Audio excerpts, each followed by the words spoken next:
चीनी मिलों के लिए भाव 75 रुपए प्रति क्विंटल बढ़ा, लेकिन नतीजे आ चुके हैं स्टेट बैंक ऑफ इंडिया के। और अभी तो मैं रिएक्शन देख रही हूँ डिम्पी, 3% ऊपर आ चुका है स्टॉक। 3% ऊपर है क्योंकि घाटा इसका 7,720 करोड़ का है, जो कि घाटे का अनुमान था, मुनाफा शायद आया है, नहीं घाटा बढ़ा ही है, लेकिन 800 करोड़ रुपए का अनुमान था। जो नंबर है 7720 एडजस्टमेंट होगी इसके अंदर, ये देखना एडजस्ट होके कैसे आएगा, क्योंकि जो अनुमान था वो 1886 करोड़ से घटकर 800 करोड़ आना घाटा ही था, लेकिन आना था 800 करोड़ रुपया, ये 1886 करोड़ से घटकर आना था। फिलहाल अभी एडजस्टमेंट के साथ होगा पक्का, नो डाउट। इसको देखना होगा किसके एडजस्टमेंट क्या आती है, इसमें क्या हटेगा। इसमें एक ये भी देखना होगा कि इसके अलावा एनपीएस को लेकर अभी 10.91%। इनफैक्ट डिम्पी यहाँ पर राहत मिली है। जो ग्रॉस एनपीए की हमारी प्रोजेक्शंस थी वो ये थी कि 10.35% से बढ़कर ये 11.2% रह सकते, लेकिन 10.91% अच्छी बात है, अच्छी बात है। और आप देखिए ग्रॉस नेट एनपीए का आंकड़ा ये 5.73% पर रहा है। तो ग्रॉस एनपीए और नेट एनपीए दोनों अनुमान से बेहतर ये फिगर आया, शायद इसीलिए स्टॉक रिएक्ट कर रहा है घाटे की फिगर को भी इग्नोर करते हुए। खैर, क्योंकि घाटा एडजस्टेड होगा, कुछ ना कुछ उसमें जरूर एडजस्ट होकर आएगा, अभी पूरी तरह से आपके सामने आ जाएगा। इसमें 12,500 करोड़ रुपए की एक अन्य आय भी आपको दिख रही है, जो कि इस बार के नंबर में ऐड हुई है। लेकिन प्रीमियम फेस नंबर ठीक लग रहे हैं, कम से कम प्रोविजनिंग के फ्रंट पर। आप इसका पैट मतलब इसका ग्रॉस एनपीए या फिर नेट एनपीएस देखेंगे तो आपको नंबर निराश करने वाले कम से कम नहीं लगेंगे। अंचल मेरे साथ इस बीच मेरे सहयोगी जुड़ गए हैं। अंचल, मेरे को बताएंगे इस नंबर में क्या चीज सबसे ज्यादा नोटिस की जाए जो कि उम्मीद से थोड़ा अलग है, जो हटके है? बिल्कुल डिम्पी, देखिए मैं वही रिलीज ही देख रहा था इनकी। आप जो बार बार कह रहे थे और सच कह रहे थे कि कुछ ना कुछ वन टाइम होगा जिसकी वजह से इतना ज़्यादा हैवी लॉस देखने को मिला। अगर आप प्रोविजनिंग का आंकड़ा देखिए इस बारी बैंक का, जो हम उम्मीद कर रहे थे शायद इस बारी प्रोविजनिंग थोड़ी टेपिड रहेगी, उसके कंपैरिजन में प्रोविजनिंग एस्केलेट हुई है। 28,000 करोड़ के पार प्रोविजनिंग गई है। तो 18,000 करोड़ आने की उम्मीद थी, 10,000 करोड़ एस्केलेट हो गई है प्रोविजनिंग, और उसी ने पूरी तरह से प्रॉफिट पे प्रेशर डाला है। जबकि एसेट क्वालिटी बैंक की सुधरी है। ग्रॉस एनपीए फ्रंट पे, नेट एनपीए फ्रंट पे जो एनपीएज हैं वो गिरे हैं, वो कहीं ना कहीं दिखा रहा है कि एसेट क्वालिटी सुधर रही है। लेकिन आप प्रोविजनिंग इस बार फिर से बैंक ने 28,000 करोड़ के पार गई है बैंक की टोटल प्रोविजनिंग, जिसमें से एनपीएस के लिए 24,080 करोड़ की बैंक ने प्रोविजनिंग की है। तो फिगर जो है वो 10,000 करोड़ का जो जंप है उसकी वजह से मुनाफे को हिट आया, और अदर इनकम होने के बावजूद भी कंपनी का घाटा बढ़ा है, बैंक का घाटा बढ़ा है। ठीक है, प्रोविजनिंग तो एक्चुअली आने वाले अकाउंट्स के लिए होती है, लेकिन एक्चुअली जो राहत वाली बात है ना दीपाली, इसमें ये है कि इनकी जो क्रेडिबिलिटी है, जो लेंडिंग है, उसमें थोड़ा सा सुधार हुआ है। जो एनपीएस के नंबर है ये एक्चुअली जो हो चुका होता है उसके बेसिस पर आता है। प्रोविजनिंग जो होने वाला होता है उसको लेकर पहले सतर्क हो जाते हैं। तो सतर्कता अच्छी है। अगर ऐसा कुछ रहता है और इनके रिकवरी भी आती है तो आने वाले दिनों में अच्छा है कि इस बार की प्रोविजनिंग बढ़ जाएगी, ताकि आने वाले क्वार्टर्स में आपको डर नहीं लगेगा, क्योंकि ऑलरेडी आप प्रोविजन के साथ चले गए हैं। तो अगर आप थोड़ी सी भी रिकवरी है प्रोविजनिंग फ्रंट पे, वो इस बार के क्वार्टर में आप ले लीजिए, आगे थोड़ा सा बेहतर आने वाला आप साफ सफाई कर रहे हैं और वो आपने आंकड़ा दिखा दिया। वो आपको नंबर्स में भी आता है, वो प्रोविजन में भी आता है। दोनों तरीके हैं ना, या तो आप जो पुराना हो चुका है उसको बता दीजिए नंबर में, उन्होंने बता दिया, और प्रोविजन में ये बता देते हैं फ्यूचर में। एक चीज हमको और समझनी होगी, जरा पहले इसका जरा मैं चार्ट चेक करवा लूं ताकि अपॉर्चुनिटी आपके ट्रेडिंग वाली मिस ना हो। एक बार कुणाल जी, आप तो खैर एक्सपर्ट हैं, जरा एसबीआई के बारे में को बताइए कि ये कितना और गिर सकता है, कितना पुल बैक आ सकता है? बिल्कुल फंसा हुआ है रेंज में। देखिए चार्ट ठीक ठाक है। अभी आप बात कर रहे थे, मैं एसबीआई का ही चार्ट देख रहा था, इसमें एक ब्रेकआउट आया है 246 के ऊपर। इंट्राडे की बात करें तो अभी ये 248 के आसपास फ्यूचर्स में चल रहा है। मुझे लगता है देखिए एक स्टॉप लॉस 244.50 पर फ्यूचर्स में रखना चाहिए, इन स्तरों पर बाय करना चाहिए। एक बार के लिए 252 तक जाएगा इंट्राडे में, ऐसी मेरी। ठीक है, हमारे साथ एक बैंकिंग एक्सपर्ट भी मौजूद है, ललिताभ श्रीवास्तव है, उनका व्यू भी ले लेते हैं। ललिताभ, गुड आफ्टरनून। ये एसबीआई के नतीजे बताइए कैसे लग रहे हैं? 28,000 करोड़ की प्रोविजनिंग की है बैंक ने, और ग्रॉस एनपीए और नेट एनपीए वहां पर जो स्थिति है वो अनुमान से बेहतर आई है। Thank you for having me. तो नंबर्स तो देखिए एक्सपेक्टेड था कि लॉस रिपोर्ट करेंगे, बट काफी बड़ा अमाउंट आया है प्रोविजन के अंदर, और इसकी वजह से जो लॉस का जो एक्सपेक्टेशन था समवेयर अराउंड 2,500 करोड़ का एक्सपेक्टेशन था, उससे बजाय 7,700 करोड़ आया है। बट देखने वाली चीज ये है कि इस बार जो है there is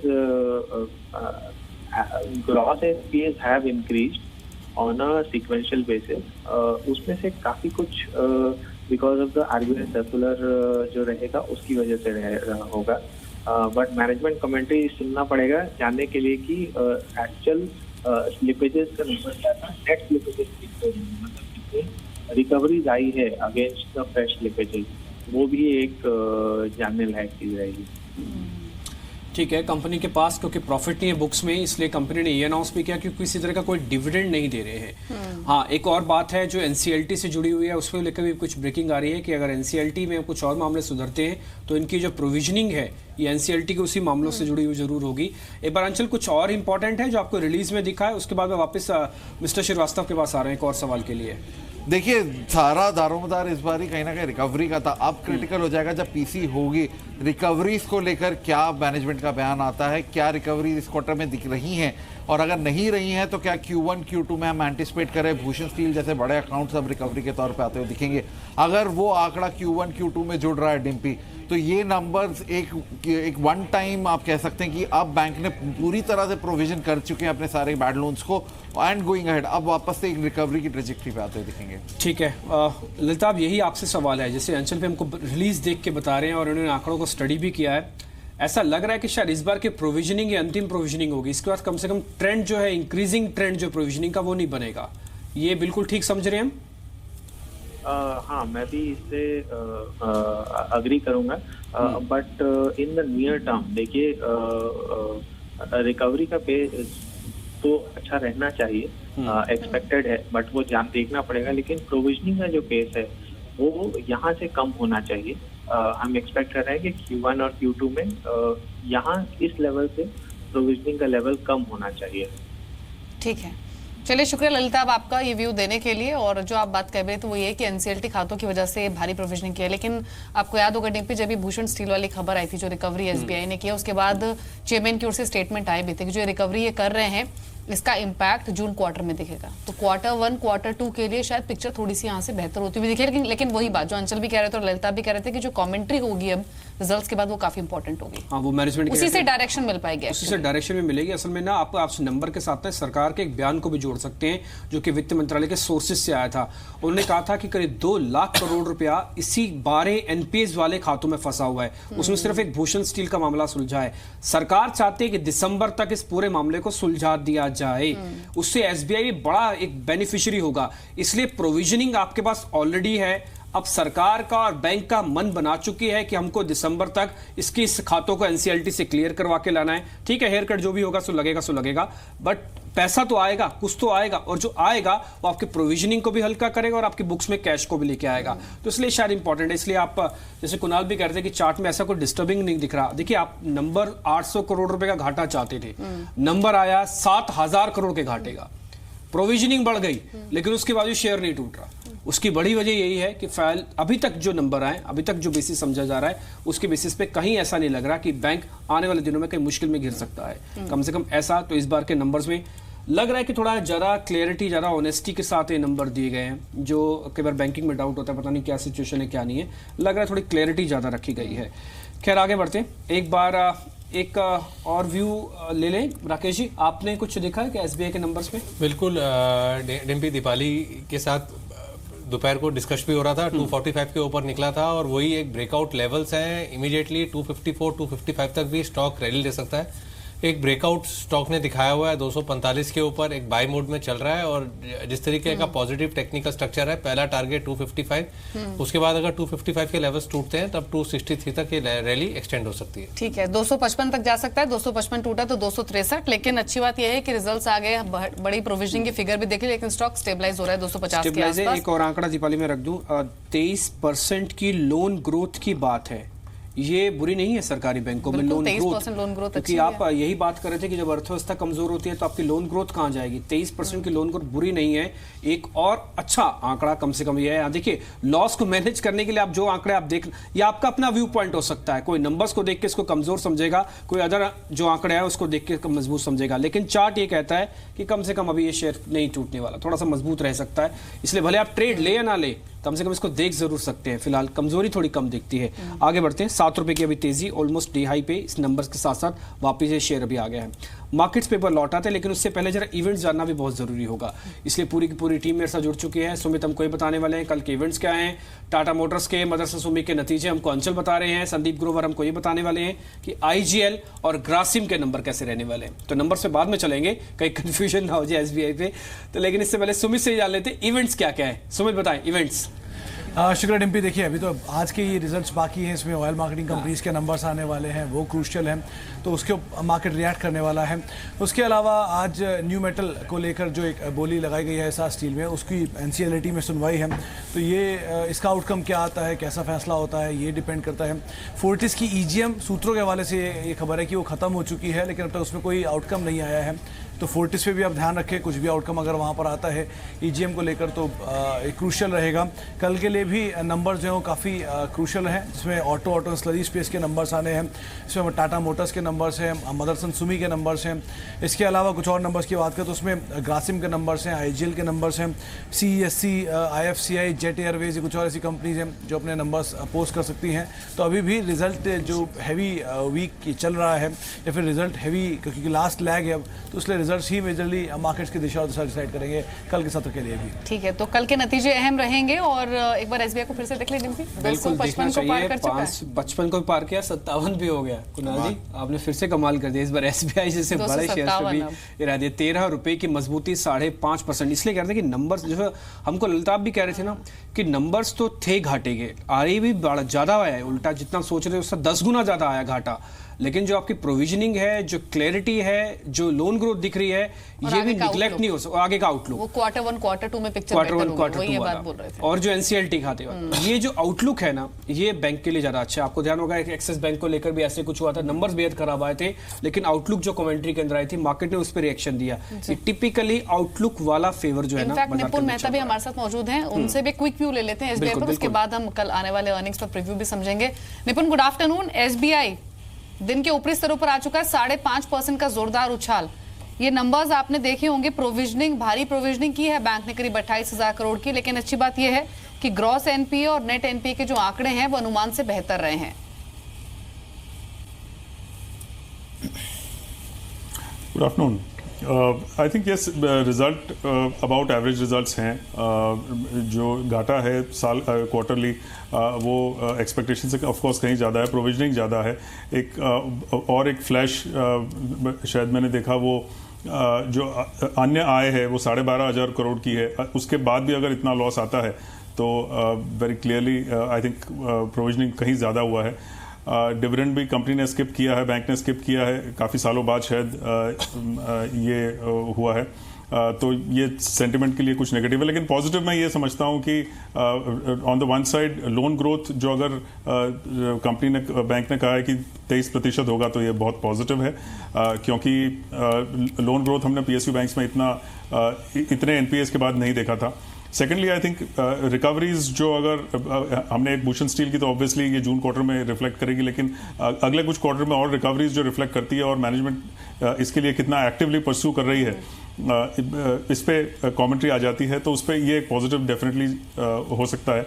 I think SBI के रिजल्ट अहम थे, क्योंकि सबसे बड़ी बैंक है, और उसमें किस तरह से provisioning and more particularly loan growth किस तरह से होता है, ये बहुत महत्वपूर्ण था। ब्याज के दर बढ़ रहे हैं, डिपॉजिट रेट्स ग्रेजुअली बढ़ते जाएंगे, लेंडिंग रेट्स भी इसी के साथ बढ़ते जाएंगे, और इस डिस्पाइट दैट जो अगर 23% जो लोन ग्रोथ समझती है स्टेट बैंक, तो आई थिंक ये डेफिनेटली ओवरऑल बैंकिंग स्पेस के लिए पॉजिटिव है। न केवल एसबीआई बल्कि एसबीआई के नंबर्स, और कल जब भूषण स्टील की खबर आई तो उसके बाद से एसबीआई का पूरा, मतलब सरकारी बैंकों का पूरा ही खेमा चलने लगा था। एक बार वापस से देख लेते हैं, वही रुझान आज भी आपको दिख रहा होगा। आप सिंडिकेट बैंक को देखिए या फिर कुछ और सरकारी बैंक जैसे पीएनबी शामिल है, ये भी बड़ा बेनिफिशियरी था, बैंक ऑफ इंडिया, जिसको 2,000 करोड़ रुपया भूषण वाली खबर से मिले हैं। कल भी अच्छा चला, 5%, आज भी करीब 2-2.5 रुपये ऊपर है। ये सभी के सभी बैंक इस समय डे हाई पे आ चुके हैं। एसबीआई का नंबर देखिए, देश का सबसे बड़ा बैंक, सबसे ज्यादा लेंडिंग वाला बैंक और सबसे ज्यादा प्रोविजनिंग वाला बैंक अगर इस तरह के नंबर आपके सामने रखता है तो छोटे बैंकों को थोड़ा तसल्ली होती है कि हाँ हो सकता है इस कंसोर्शियम का फायदा उनको मिल जाए। पीएसयू बैंक इंडेक्स 4.5% ऊपर है, और ये बैंक्स मिलकर थोड़ा सपोर्ट निफ्टी बैंक को भी दे रहे हैं। अब 100-150 अंकों तक की बढ़त हम निफ्टी बैंक में भी देख रहे हैं। चलिए यहाँ पर ट्रेडिंग अपॉर्चुनिटी समझेंगे आगे, लेकिन कल नतीजों के लिहाज से भी अहम दिन है। अंचल है हमारे साथ। अंचल, बताइए, टाटा मोटर्स, मदरसन सुमी, टाटा मोटर्स तो ऑलरेडी आज नतीजों से पहले ही एक्शन में है, नंबर्स कैसे रह सकते हैं? वीक नंबर्स की उम्मीद है दीपाली। देखिए, टाटा मोटर्स के लिए जो अब तक सबसे फायदेमंद ट्रिगर था JLR, उसी की वजह से इस बार नंबर्स पे सबसे ज़्यादा प्रेशर भी आता हो दिखेगा। अगर आप ऐसे देखें तो कंपनी का रेवेन्यूज करीब 15-15.5% बढ़ते हुए दिखेंगे, लेकिन इसके बैकड्रॉप में जेएलआर वॉल्यूम्स काफ़ी सुस्त रही हैं। महज 2.5% ग्रोथ का अनुमान है, जबकि जो घरेलू सेल्स हैं वो ऑलमोस्ट 35% पड़ी हैं। तो डिस्पाइट एक स्ट्रॉन्ग घरेलू सेल्स के जेएलआर सेल्स ना होना, ये चिंता रहेगी इस क्वार्टर में। जेएलआर पे कंपनी का खर्च काफ़ी ज़्यादा है और वहाँ पे सेल बिक्री कम हुई होने की वजह से कंपनी का जो ओवरऑल कॉस्ट है, एबिटा है, वो हिट हो रहा है। करीब 11% की बढ़त सिर्फ एबिटा पे दिखेगी, जबकि मार्जिन 14.1% से घट के 13.5% के पास रह सकते हैं। मुनाफे में जेएलआर का 80% का योगदान है टाटा मोटर्स के कुल मुनाफे में। वहाँ पे सेल्स डिप हो रही हैं, उसका इम्पैक्ट, राइजिंग मेटल कॉस्ट का इम्पैक्ट, ये सब चीज़ें कंपनी के प्रॉफिट पे हिट करेंगी और यही कारण है 5% की गिरावट कंपनी के मुनाफे में आ सकती है। दूसरी ओर अगर आप मदरसन सुमी की बात करें तो यहाँ से भी ज़्यादा अच्छे नंबर्स की उम्मीद नहीं है। मदरसन सुमी के लिए रेवेन्यू डेफिनेटली 40% बढ़ रहा है, लेकिन इसका सिर्फ एक ही कारण था, जो पीकेसी का इन्होंने अधिग्रहण किया था फिनलैंड की कंपनी का, उसके रेवेन्यूज ऐड होने की वजह से इस बार रेवेन्यूज 40% बढ़ रहे हैं। अदरवाइज ऑपरेटिंग फ्रंट पे चिंताएं बाकी हैं। मेटल कॉस्ट बढ़ी है, जो इनका सबसे बड़ा रॉ मटेरियल कॉस्ट है, और उसकी वजह से मार्जिन और एबिटा दोनों पे ही हिट हो रहा है। मार्जिन करीब 1.5 से 2% तक स्लाइड हो सकते हैं। जहाँ तक रही बात मुनाफे की, 28% की गिरावट कंपनी के मुनाफे में आ सकती है। तो ओवरऑल मदरसन सुमी के केस में फोकस रखिएगा कि कंपनी की बाकी कॉस्ट कैसी रहती हैं। अदर इनकम गिरने का अनुमान है, अगर वो स्टेबलाइज हो जाती है थोड़ा मुनाफे को जरूर सपोर्ट करेंगी।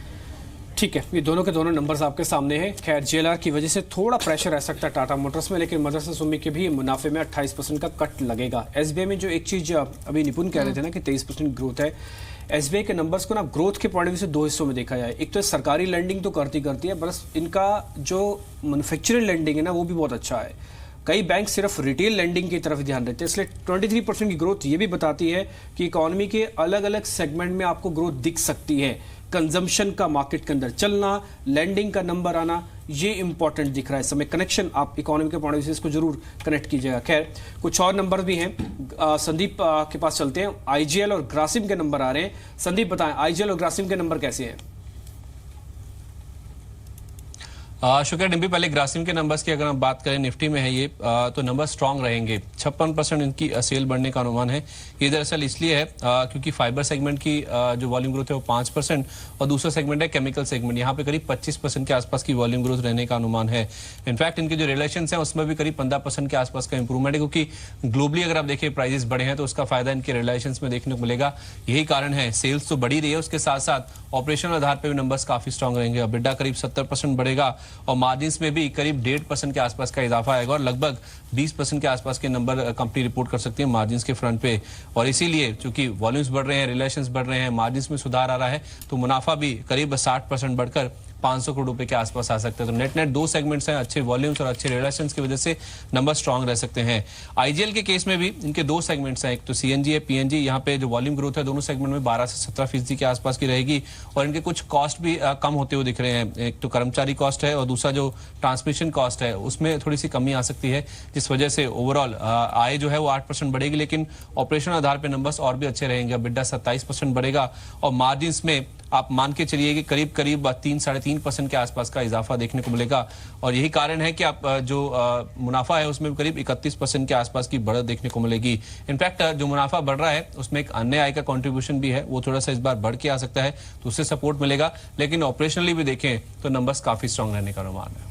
चलिए शुक्रिया सुमित, संदीप और अंचल आपका ये बताने के लिए कि क्या एक्शन कल रहेगा और अर्निंग्स के हिसाब से भी। लेकिन देखा आपने एसबीआई थोड़ा ऊपरी स्तरों से हल्का हो रहा है डिब्बी, और जैसे जैसे और डिटेल्स आ रही है ना, FY19 के लिए जो इनकी वॉच लिस्ट है वो 25,800 करोड़ की है। अच्छा, तो ये आंकड़ा भी अच्छा नहीं है। 25,800 करोड़ की अगर वॉच लिस्ट का आंकड़ा आप दे रहे हैं तो यानी खतरा है आगे भी।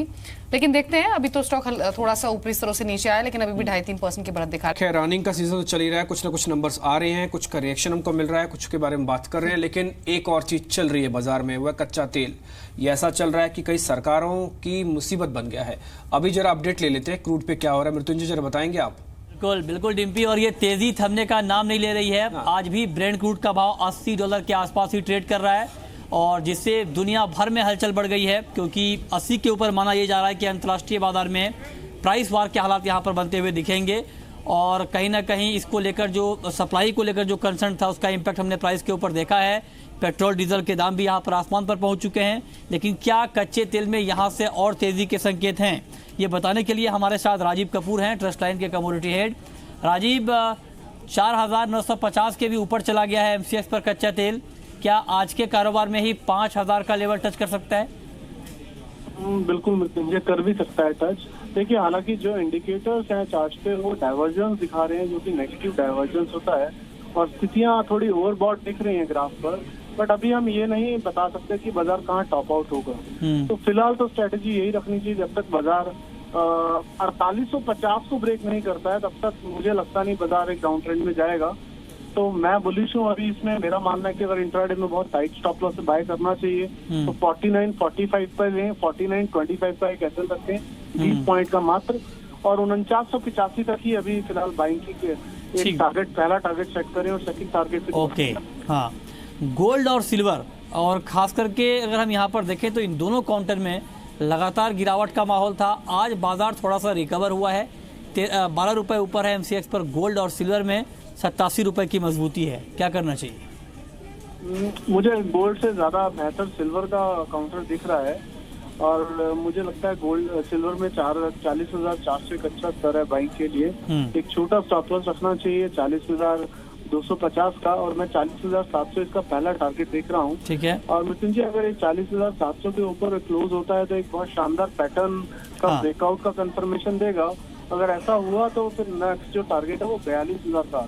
ओके, आज के लिए निकल के ऊपर क्या व्यू होगा आपका? क्या निकल में 1,000 के ऊपर कुछ बड़ी तेजी आप देख पा रहे हैं? देखिए, निकेल 1,000 के ऊपर मुझे 1,018 और 1,030 तक का एक टारगेट दिख रहा है। प्रोवाइडेड 988 का एक जो हमने स्टॉप लॉस सुझाया है वो नहीं टूटना चाहिए। ठीक है। फिलहाल इसमें मोमेंटम अपसाइड दिखता है मुझे, और 1,018 1,030 का हम टारगेट देख सकते हैं। ओके, आखिरी सवाल आपसे, आज के कारोबार के लिए सोयाबीन के ऊपर क्या कमेंट होगा? क्योंकि खबर यह है कि एडिबल ऑयल के ऊपर सरकार इंपोर्ट ड्यूटी बढ़ा सकती है, इसी हफ्ते इसके ऊपर फैसला हो सकता है। क्या सोयाबीन पर कुछ इम्पैक्ट आप देख रहे हैं इसका? देखिए मतलब सोयाबीन की जगह मुझे लगता है सीधा डायरेक्ट इम्पैक्ट जो होगा ड्यूटी का वो ऑयल, सोया ऑयल पे पड़ेगा। तो सोया ऑयल में एक बेट ली जा सकती है। जून कॉन्ट्रैक्ट में 775-50 के आसपास आए करें, 770 का एक टाइट स्टॉप लॉस रखें, और 783 से और 790 तक के टारगेट इसमें सेट करे जा सकते हैं। ठीक है, चलिए, बहुत बहुत शुक्रिया आपका राजीव, इस पूरे अपडेट के लिए, बताने के लिए कि दोपहर के कारोबार में कमोडिटी मार्केट में कहां पर कमाई के मौके होने वाले हैं। डिम्पी, चलिए, शुक्रिया मृत्युंजय आपका ये कमोडिटी अपडेट बताने के लिए। लेकिन मार्केट का एक्शन पर एक नजर डाल लेते हैं। टाटा मोटर्स का भी जिक्र कर रहे थे अंचल, नंबर्स का लाएंगे। नंबर्स को लेकर तो बहुत एक्साइटमेंट नहीं है, लेकिन आज जो खबर आई है चाइना से इंपोर्ट ड्यूटी उन्होंने घटाई है 25% घटाकर 15% के, उसका इम्पैक्ट जरूर दिख रहा है। तो इसीलिए कल के लोस से अच्छी रिकवरी स्टॉक में बनी है। 308 पर अभी ट्रेड कर रहा है। एक राय ले लेते हैं। कुणाल, क्या व्यू है आपका 4.5% के मूव के बाद? देखिए, ओवरऑल अंडर परफॉर्मिंग स्टॉक है दीपाली, और हमेशा से मेरी बिकवाली की राय रही है कई दिनों से। और मुझे लगता है कि देखिए, एक बार वेट करना चाहिए। आज जरूर अच्छे एक पुल बैक बन रहा है निचले स्तरों से, लेकिन मैं एक मेजर टेक्निकल लेवल के ब्रेकआउट पर ही इसको खरीदने की राय दूंगा, और वो लेवल होगा 319 का। तो 319 के ऊपर निकला तब खरीदने के बारे में सोचे। मौजूदा स्तरों पर एक बार के लिए वेट एंड वॉच करना चाहिए। ठीक है दीपाली, इसमें एक और मैसेज भी छुपा है टाटा मोटर्स वाली में। असल में ट्रेड वॉर को लेकर मुश्किल चल रही थी। अभी क्या हुआ कि ट्रंप और चाइना ने दोनों ने कहा कि हम ट्रेड वॉर को खत्म करना चाहते हैं। 24 घंटे के अंदर ये बयान आ गया कि उन्होंने अपनी इंपोर्ट ड्यूटी को कम कर दिया, यानी कि चाइना में विदेशी गाड़ियां आ सकती हैं जो इंपोर्ट वो करते हैं 25% से 15% की। अब भारतीय कंपनी में टाटा मोटर्स ग्लोबल एक्सपोजर रखती है, जो कि चाइना में भी गाड़ी देती है, और चाइना बहुत बड़ा मार्केट है। अगर भारत के बाद सबसे बड़ा बाजार अगर टाटा मोटर्स के लिए JLR वाला है और जैगुआर का है तो वो चाइना ही है। इसलिए एक तो ट्रेड वॉर का कंफर्मेशन कि यस ये हो रहा है, और दूसरा ऑटो वाला इंपैक्ट जो पता ही है ग्लोबल कंपनी के तौर पर टाटा मोटर्स को बेनिफिट मिलता है। निपुण, आप कुछ ऐड करना चाहते हैं? टाटा मोटर्स ये कितना रिलायबल है? इस खबर का ग्लोबल पिक्चर तो ठीक है, ये कितना रिलायबल है, कितना फर्क डालेगा बैलेंस शीट्स पे, जरा ये आप बताइए मेरे को। Well, I think overall trade Wars की वजह से जो फियर ग्लोबली बन चुका था वो क्लियरली रिफ्लेक्ट कर रहा था कई इंडियन ग्लोबल कंपनीज में, जहाँ जिनके आदर सेल्स या फिर मैन्युफैक्चरिंग फैसिलिटीज़ यूरोप में या चाइना में या US में थे। आई थिंक आज हमने भारत फौज के भी रिजल्ट्स देखे, उसमें भी जो मैनेजमेंट कमेंट्री आई है वो despite all the trade Wars उस पर काफ़ी पॉजिटिव कमेंट्री आई है। इस तरह से जो अगर ड्यूटीज़ जैसे आज चाइना ने अनाउंस किया है, ड्यूटीज़ जो अगर घटाई जाती है तो वेरी क्लियरली उसका एक पॉजिटिव इम्पैक्ट सेल्स पे पड़ता है। जो अनसर्टेनिटी बनी रहती है इस तरह के मैन्युफैक्चरिंग कंपनीज में वो और जो हायर ड्यूटीज़ से सेल्स का जितना इम्पैक्ट पड़ता है और क्योंकि JLR एक बड़ा शेयर रखता है टाटा मोटर्स के ओवरऑल सेल्स में, ओवरऑल रेवेन्यूज़ में, इसकी वजह से एक ये पॉजिटिव ज़रूर एक डेवलपमेंट है। लेकिन जो डोमेस्टिक सेल्स है जिसका कंट्रीब्यूशन काफ़ी छोटा हो चुका था पिछले कुछ सालों में, जो कमर्शियल व्हीकल सेल्स या बहुत हैवी और मीडियम कमर्शियल व्हीकल सेल्स के नंबर्स जो हमने देखे थे मार्च महीने के या मार्च क्वार्टर के, प्लस हमने अप्रैल महीने के भी नंबर्स देखे जो काफ़ी पॉजिटिव थे। हमारे हिसाब से over the next few quarters I think इसका contribution both in terms of top line as well as margins ये ग्रेजुअल इम्प्रूव होता जाएगा और उसकी वजह से जो कंट्रीब्यूशन प्रॉफिटेबिलिटी में होगा ये टाटा मोटर्स के लिए काफ़ी पॉजिटिव होगा। ये भी इस पर ऑब्जर्व करना जरूरी है कि अगर स्टेट बैंक जैसी बड़ी बैंक 23% लोन ग्रोथ इंडिकेट करती है तो इसका एक वेरी क्लियर पॉजिटिव इम्पैक्ट इस तरह के हैवी कमर्शियल व्हीकल सेल्स पे भी एक पॉजिटिव इंडिकेशन देता है और उसकी वजह से एक पॉजिटिव कंट्रीब्यूशन होना चाहिए डोमेस्टिक सेल्स का और डोमेस्टिक प्रॉफिटेबिलिटी का टाटा मोटर्स में। आशीष चतुर्मोता भी हमारे साथ मौजूद हैं, उनसे बातचीत करते हैं। आशीष, बार बार लौट फिर के जो ध्यान है ना वो सरकारी बैंकों पे जा रहा है। कल भी ये स्टॉक्स चले थे, आज भी अब देखिए SBI को छोड़ दीजिए, बाकी बैंक आप देख लीजिए, union bank, syndicate bank, bank of Baroda, bank of India, अच्छा एक्शन है। ये 2 दिन के मूव के बाद भी कहीं भरोसा है जहां पर नई पोजीशंस बनाई जा सकती है या फिर अवॉइड करेंगे? Good afternoon Deepali. देखिए ओवरऑल पुल बैक का ट्रेंड जरूर हो सकते हैं बट कोई बड़ी तेजी के इंडिकेशंस अभी भी नहीं आ रहे। इनफैक्ट समझता हूं कि अगर से पुल बैक होता है और 4-5% ये स्टॉक बढ़ते हैं तो वहां पे पोजीशन से एग्जिट कीजिए, क्योंकि ओवरऑल तो कहीं ना कहीं वीकनेस की हम देख रहे हैं। और रोलओवर्स अगर से आप देखें तो पिछले 3-4 सीरीज से कंटिन्यूसली शॉर्ट रोलओवर्स ही हमें देखने को मिल रहे हैं। तो जो छोटा मोटा मूव आता भी है तो उसको मैं समझता हूँ एग्जिट के लिए यूज करना चाहिए। आज एक्चुअली अगर आप दिन देखेंगे ना, आज पुल बैक का दिन है। आज पुल बैक कहां पे? PC jewellers. एक एक करके शेयर दिखाता हूं, पुल बैक क्यों मैं कह रहा हूं। आज पीसी ज्वेलर्स का दिन। एक चीज मैं ऐड करना चाहूंगी, फिर आप F&O के बढ़ने वाले स्टॉक्स देखेंगे ना तो सारे वो स्टॉक्स हैं जो वैसे फंडामेंटली बहुत कमजोर हैं। RCom, JP associate, Reliance naval, ये तमाम स्टॉक्स है जो 8% 10% तक ऊपर है। इसलिए मैं कह रहा हूं आज पुल बैक का दिन है। आज फ्रेश बाय का दिन नहीं, आज पुल बैक का दिन है। PC jewellers, PNB, Tata Motors, idea, आप कोई भी शेयर उसमें से उठा के देखिए, सभी के सभी डे हाई पे। लेकिन ऐसा सिर्फ आज ही डे हाई पे हैं। वैसे अगर हम इनका स्ट्रक्चर देखेंगे, अगर आप वीकली मंथली डाल देंगे, इसकी इनकी तेजी पे भरोसा, इसलिए पुल बैक का सौदा है। एक और चीज भी इंपॉर्टेंट है, जरा आशीष उस पर हमको ज्यादा बेहतर बता पाएंगे। आशीष, 10,500 की कॉल पुट, 10,600 की कॉल पुट, दोनों में ही बिकवाली है। ना तो कॉल्स खरीदी जा रही है ना ही पुट भी खरीदी जा रही है। दोनों में खरीदारी एब्सेंट है और आमने सामने की रस्साकशी है कम से कम 10,500 की। इसका मतलब क्या? 10,500 पक्का बेस है, जल्दी जल्दी टूटेगी नहीं, थोड़ी और हिम्मत दिखानी होगी जिसको भी पलड़ा भारी करना है। नहीं देखिए, ये तो बहुत क्लियर है कि अगर से कोई भी ट्रेंड डिसाइडिंग फैक्टर जिसको हम बोलेंगे तो वो 10,500 के लेवल्स की इंपॉर्टेंस है। और पहले भी हमने भी कहा कि बाजार का जो मेन ट्रेंड रिवर्सल कहीं ना कहीं अगर से डाउन साइड में देखने को मिलेगा तो 10,500 के नीचे अगर से बाजार टिकता हुआ जाएगा तो वो एक अच्छे साइन नहीं होंगे और उसको ही हम एक वीकनेस का सिग्नल मानेंगे। अब जैसे आपने कहा 10,600 पे भी एक अच्छी खासी कॉल पुट राइट हो रही, तो ये तो क्लियर है कि 10,600 एक शॉर्ट टर्म में अच्छा खासा रेजिस्टेंस भी अब बना हुआ है। तो मुझे लगता है बहुत छोटी सी रेंज बाजार की, और इसी के चलते आज देखिए शायद आपको 10-20 पॉइंट का भी मूव निफ्टी के अंदर में देखने को नहीं मिल रहा है प्रॉपर्ली, क्योंकि कहीं ना कहीं दोनों ही लेवल्स पे एक अच्छी खासी मैं समझता हूं कि जो आपने वर्ड यूज किया रस्साकसी वो चल रही है। और 10,500 के नीचे अगर से बाजार फिसलता है तो मुझे लगता है कि एक वीकनेस जो है वो बाजार में गहरा सकती है और जो इसको कम से कम 10,300 के स्तरों तक लाने की कोशिश कर सकती है। और आप देखेंगे ब्रॉडली अगर से तो आज अच्छे जो काफी स्टॉक जिनमें अच्छी तेजी थी पिछले कुछ समय में, उनमें कहीं ना कहीं एक वीकनेस या थोड़ा सा शॉर्ट बिल्डअप बनता हुआ नजर आ रहा है। तो डेफिनेटली मुझे लगता है 10,500 के नीचे बाजार कहीं ना कहीं वीक ट्रेंड पकड़ने की तैयारी कर सकता है। ठीक है, इस बीच IOC के नतीजे आए हैं और जो पहली फिगर आई है वो है मुनाफे की। 5220 करोड़ आंकड़ा रहा है, 6700 करोड़ का मुनाफा कंपनी पोस्ट करेगी, ऐसी एक्सपेक्टेशंस थी।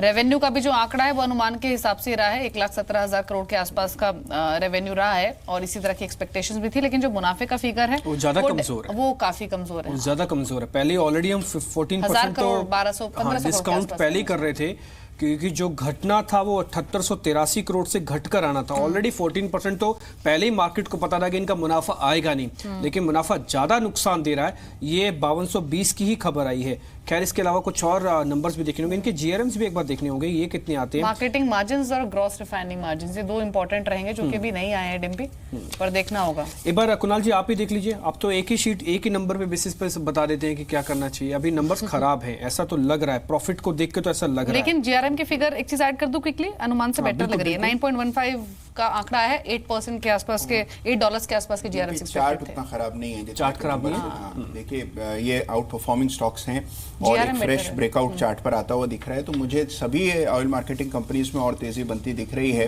अगर देखिए जो बीपीसीएल की बात करें तो मुझे लगता है कि आज के दिन में ही हो सकता है 403 का भाव आ जाए, अभी 400 के आसपास चल रहा है। तो ओवरऑल इन सभी स्टॉक्स में मुझे लगता है कि शॉर्ट टर्म फ्लेयर अप आना चाहिए। ठीक है दिवाली, आपने अच्छा नोटिस किया कि $8 का जो जीआरएम से करीब $9, $1 की इंपॉर्टेंस ज्यादा है। मार्केट के अंदर असर दिखेगा कि आपके जीआरएम अभी भी। और डिम्पी ये नहीं भूलना चाहिए कि रिजल्ट ज्यादा इंपॉर्टेंट तो शाम को होने वाली बैठक है। बिल्कुल, बैठक भी है, एक्साइज ड्यूटी कट की जा सकती है, तो वो काफी इंपॉर्टेंट ये फौरी तौर पर राहत दी जा सकती है। शायद हो सकता है और मार्केटिंग कंपनीज को ज्यादा बर्डन ना दिया जाए, सरकार खुद भी झेल सकती है। निपुण एक बार आपकी रिकमेंडेशन देखिए, $9 का जीआरएम आया है और साथ ही साथ इसका जो मुनाफा थोड़ा उम्मीद से कमजोर तो है, नंबर सेल्स के ठीक है, आपका रिएक्शन चाहिए एक बार। आई थिंक जीआरएम्स में हमने कुछ फ्लक्चुएशन देखे हैं, private sector public sector companies में फ़र्क काफ़ी देखा है, लेकिन इस तरह का जीआरएम जस्ट अबाउट एवरेज है। आई थिंक ओवरऑल किस तरह से बिकॉज ऑफ इलेक्शन, चुनाव की वजह से किस तरह से प्राइसिंग पेट्रोलियम प्रोडक्ट्स का होता है और उसमें किस तरह से प्रेशर रहता है ऑयल मार्केटिंग कंपनीज के ऊपर, ये एक बहुत महत्वपूर्ण रहेगा आगे जाके नेक्स्ट 3 और 4 क्वार्टर्स में, क्योंकि at least for the next 5 quarters एक इलेक्शंस की विजिबिलिटी दिख रही है, जिसकी वजह से एक किस तरह से गवर्नमेंट का स्टैंड है ड्यूटीज पे और किस तरह से ऑयल मार्केटिंग कंपनीज पे प्रेशर आता है, ये देखना ज़्यादा जरूरी है। I think these GRMs are just about average, but the next 5 quarter pricing power is going to be more critical. ठीक है, डीडी शर्मा भी हमारे साथ मौजूद है, रिस्क कैपिटल एडवाइजर्स के, उनसे भी बातचीत कर लेते हैं। शर्मा जी, 3 आंकड़े मैं आपको बताऊंगी आईओसी के। एक तो मुनाफा जो 5500 करोड़ के आसपास रहा है, 5200 करोड़ के आसपास रहा है, अनुमान से काफी कम है। जीआरएम जो है वो $9 के आसपास आए हैं और एबिटा मार्जिन 9.5%। इन तीनों आंकड़ों के हिसाब से नतीजे कैसे लग रहे हैं?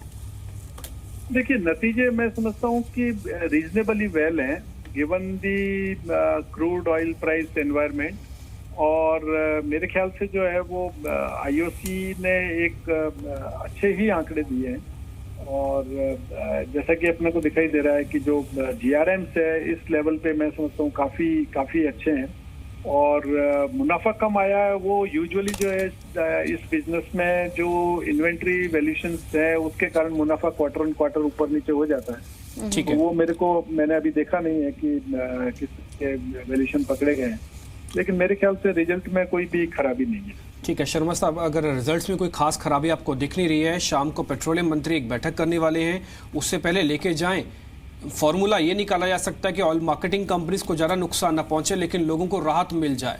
सरकार अपने ऊपर ले सकती है बोझ, क्या लेके जा सकते हैं? देखिए, मेरे ख्याल से लेके जा सकते हैं। कारण ये है कि जो भी फार्मूला निकला जाएगा उसमें मेरे ख्याल से गवर्नमेंट एक्साइज ड्यूटी अपने पार्ट पे कम कर सकती है, और अगर ऑयल मार्केटिंग कंपनियों के मार्जिन्स पे, चाहे वो जीआरएम पे तो कोई कंट्रोल वैसे भी गवर्नमेंट नहीं करती है, और मार्केटिंग मार्जिन्स भी मेरे ख्याल से इस फ्री एनवायरनमेंट में कंपनियां डिसाइड करती है, तो कॉम्पिटिटिव प्रेशर के हिसाब से, तो मेरे ख्याल से गवर्नमेंट कोई ऐसा आदेश नहीं ला सकती कि जिससे इस कंपनियों की प्रॉफिटेबिलिटी पे कोई नेगेटिव इम्पैक्ट आए। तो मेरे ख्याल से तो आईओसी जो है इस प्राइस पे पॉजिटिव ही लगता है मेरे को। मार्केट सेंटीमेंट के साथ ऊपर नीचे वो एक अलग चीज है, लेकिन इंडिपेंडेंट फंडामेंटल्स को देखते हुए आईओसी में मुझे कोई खराबी नहीं लगती है करंट भाव पे। ठीक है शर्मा जी, बहुत बहुत शुक्रिया आपका आज इस पे रिएक्शन देने के लिए, और शुक्रिया निपुण आपका भी आज समय देने के लिए, क्योंकि अब 2:30 बज चुके हैं तो BTST शुरू हो गया। कुणाल जी, पहले call.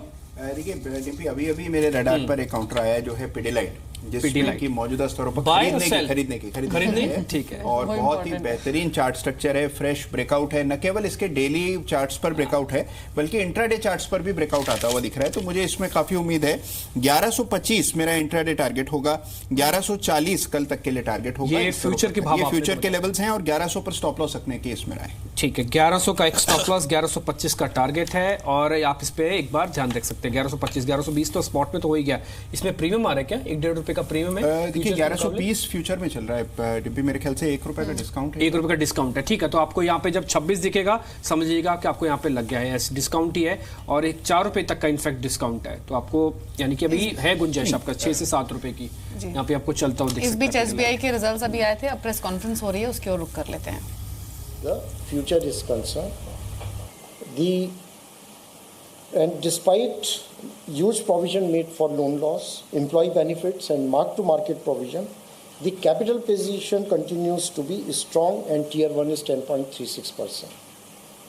So this has been helped not only by the infusion of fresh capital, we did a QIP as well as government gave capital to the bank, the management of credit risk weighted assets, that has yielded this strong capital position, and credit risk weighted assets are down by 720 basis points. And this approach will continue where we will use our capital very efficiently. We do realize that it is a scarce resource, but the entire bank today is geared up with this thinking that we have to be very mindful of the fact that the risk-reward metrics should be in favor of the bank. Other than corporate banking, where we know that what the challenges bank has faced, the bank has performed very well as far as the retail banking is concerned, and it continues its domination. We serve 1/3 of the country. That is the number of accounts which State Bank serves. The transaction banking unit, which covers government business unit, merchant acquisition business, cash management product, it has done fantastically well, and despite so much competition from the fintechs, new players, State Bank has complete domination as far as the digital banking and the payment space is concerned. The number of transactions which are now happening on the alternate channels, it is 80%. Again, only 20% transactions are happening in the branch, and that number is again progressively going down. Another point which I would like to be noted is the portfolio is now very well diversified. Of our domestic book, 57% is now retail and 43% only is corporate. And as I mentioned that there has been a conscious effort to improve the risk-weighted asset, credit risk-weighted assets. So within that 43% also, the share of AAAs, AA's, investment grade, that has consistently gone up. The benefits of merger and a couple of changes which are under implementation in the organization, and particularly the reorganization of the corporate banking, the reorganization of the project finance, the way we handle project finance, the way we handle the stressed assets. This exercise will be completed by 31st May, and I believe that the organizational structure which we have now put in place in the bank will do a couple of things. Number one, the corporate तो ये SBI के नतीजों पर management की press conference, लेकिन अच्छी बात यह है कि स्टॉक अपनी स्ट्रेंथ को होल्ड कर रहा है, जो कि नतीजों के बाद बनी है। इंपॉर्टेंट है। खैर इस बीच लगातार कुछ बीटी एसटीटी हमको लगातार मिल रहे हैं और बंसल साहब तैयार हैं आप? बिल्कुल डिम्पी जी, मेरे को एक स्टॉक बड़ा अच्छा 30 सेकंड और नहीं ग्राफिक्स तो प्रोड्यूसर साहब आपके बना ही लेंगे ऑन लाइव। परसिस्टेंट अच्छा लग रहा है, इसमें एक ब्रेकआउट देखने को मिल रहा है। 808 पर एक स्टॉप लॉस लगाना चाहिए। 825 पहला लक्ष्य, 830 दूसरा लक्ष्य। 825 पहला लक्ष्य, 830 दूसरा लक्ष्य है। ये सारे कैश के लेवल आप मेरे को बता रहे हैं ना? अच्छा, इसमें स्टॉप लॉस क्या दे रहे हैं? 808। 808 ठीक है। 820 तो हो ही गया है। 25 वाला तो मेरे को लग रहा है कुछ ही देर में लग ही जाएगा आपका ये टारगेट। 21, 22, 23 थोड़ी देर में 25 ही हो जाएगा पूरा। खैर 825, 830 ये तो फास्टेस्ट फिंगर वाला है, जैसे अनिल जी कहते हैं ना कि जो जितनी तेजी से सौदे डालेगा वो उतना तेजी से कमाएगा। तो खैर ये वही दिख रहा है, 23 हो चुका है, तो ज़्यादा गुंजाइश नहीं है। ठीक है, आपको अच्छा मिल गया टारगेट। आप कुणाल जी, आपके पास भी कुछ तैयार है? देखिए अभी डीपी बस में 1 मिनट देख लूं, ठीक है, फिर मैं बताता हूँ। ठीक, मेरे पास डिम्पी जी मेरा दूसरा भी बिल्कुल बिल्कुल डाबर जिसमें एक नेगेटिव न्यूज आई थी, स्टॉक गिरा भी था। हाँ। अब मात्र एक 2 रुपए का एक रिस्क बैठता है, 373 के अराउंड डाबर ट्रेड कर रहा है। मुझे लगता है 2 रुपए 371 पर एक स्टॉप लॉस लगाना चाहिए। 375 पहला लक्ष्य, 377 दूसरा लक्ष्य। 375 पहला टारगेट है डाबर में, और दूसरा टारगेट आपने क्या बताया? 377। थोड़ा टारगेट क्योंकि ऑलरेडी 374 पर तो आ चुका है। दीपाली जी 371 पे दिया है, बोलने के बाद 374 हुआ है, और एक दूसरा लक्ष्य 377 का भी दिया हुआ है। 377 ऐसे 4-4 रुपए के मूव इंट्राडे में नहीं मिलते हैं इजीली। ठीक है, 375 का पहला टारगेट है, 374 पर ट्रेड कर रहा है, दूसरा है 377 का, 371 का आपको स्टॉप लॉस रखना है। अच्छा मूव बना है, डाबर और परसिस्टेंट दोनों ही स्टॉक्स में इन पर नजर रखकर चल सकते हैं। लेकिन चलिए इस बीच और कुछ स्टॉक्स देख लेते हैं। आशीष चतुर्मोथा भी हमारे साथ बने हुए हैं। आशीष, एक अशोक लेलैंड पर राय दीजिए जरा। कल ये नतीजों के बाद काफी टूटा था स्टॉक, आज वापस रिकवरी इसने दिखाई है, 5% की बढ़त अभी भी है। अगर किसी ने आज कोई तेजी की पोजीशन बनाई है तो वो होल्ड रखे या फिर निकल आए, जो भी मुनाफा मिल रहा है उसको लेकर? नहीं देखिए, अगर से आज सुबह इंट्राडे में बनाई है तो मेरे हिसाब से अभी भी होल्ड कर सकते हैं। 137 का एक स्टॉप लॉस ट्रेलिंग रखना चाहिए, और ऊपर में मुझे लगता है 146 तक की एक अपसाइड अशोक लीलैंड के अंदर हमें देखने को मिल सकती है। और एक स्टॉक जो मैं और ऐड करना चाहूंगा कैश सेगमेंट में, वो क्रॉम्पटन ग्रीव्स कंज्यूमर का, जहां पर पे एक बहुत अच्छी बेस बिल्डिंग हमें बनती हुई नजर आई है। तो इस स्टॉक में मुझे लगता है कि एक अच्छा मूव 255 से 260 जोन तक देखने को मिल सकता है, तो इसमें लॉन्ग पोजीशन बनाई जा सकती है। 235 के एक स्टॉप लॉस से long position Crompton Greaves consumer में बना सकते हैं। क्रॉम्पटन ग्रीव्स पे पोजीशंस बनाई जा सकती है। एक और शेयर है, खैर परसिस्टेंट वाला ठप्पा लगाना बिल्कुल तय है। 825 आ गया, पहला ठप्पा लग गया। Target 1 persistent. सर बधाई हो, आपने बोला 5 मिनट में शेयर ने कर दिया काम। अब टारगेट 2 की गुंजाइश है, जो 830 का है। 830 का है? Yes, 830 का, 828 का, 28 का, चलो बीच का हो गया। चलो शुक्र है टारगेट यहाँ पर बढ़ा है राकेश का, 828 के टारगेट से परसिस्टेंट सिस्टम में। ठीक है, मेरे को याद है शायद आशीष चतुर्मोथा भी इसको ट्रैक कर रहे हैं। आशीष, आप भी ट्रैक करेंगे क्या परसिस्टेंट को? जी मैं ट्रैक कर रहा हूँ, और मैंने पहले भी आपके चैनल पे कहा है, पर मेरा थोड़ा टारगेट बड़ा है। मैं समझता हूँ इस स्टॉक को अगर से कोई डिलीवरी के पर्सपेक्टिव से रखता है तो कम से कम 1000 रुपए तक की अपसाइड परसिस्टेंट में देखने को मिल सकती है। 780 का एक पोजिशनल स्टॉप लॉस होगा, और अगर से कोई शॉर्ट टर्म की नजर से इसको देखता है तो मुझे लगता है 1 से 2 हफ्ते के अंदर में ये स्टॉक 920 तक के स्तर ऊपर में छू सकता है। आशीष, वैसे आप भी दे सकते हैं BTSTT ट्रेड्स रिमेनिंग सेशन के लिए भी और कल के लिए भी। कोई आ रहा है क्या स्टॉक ऐसा रडार पर?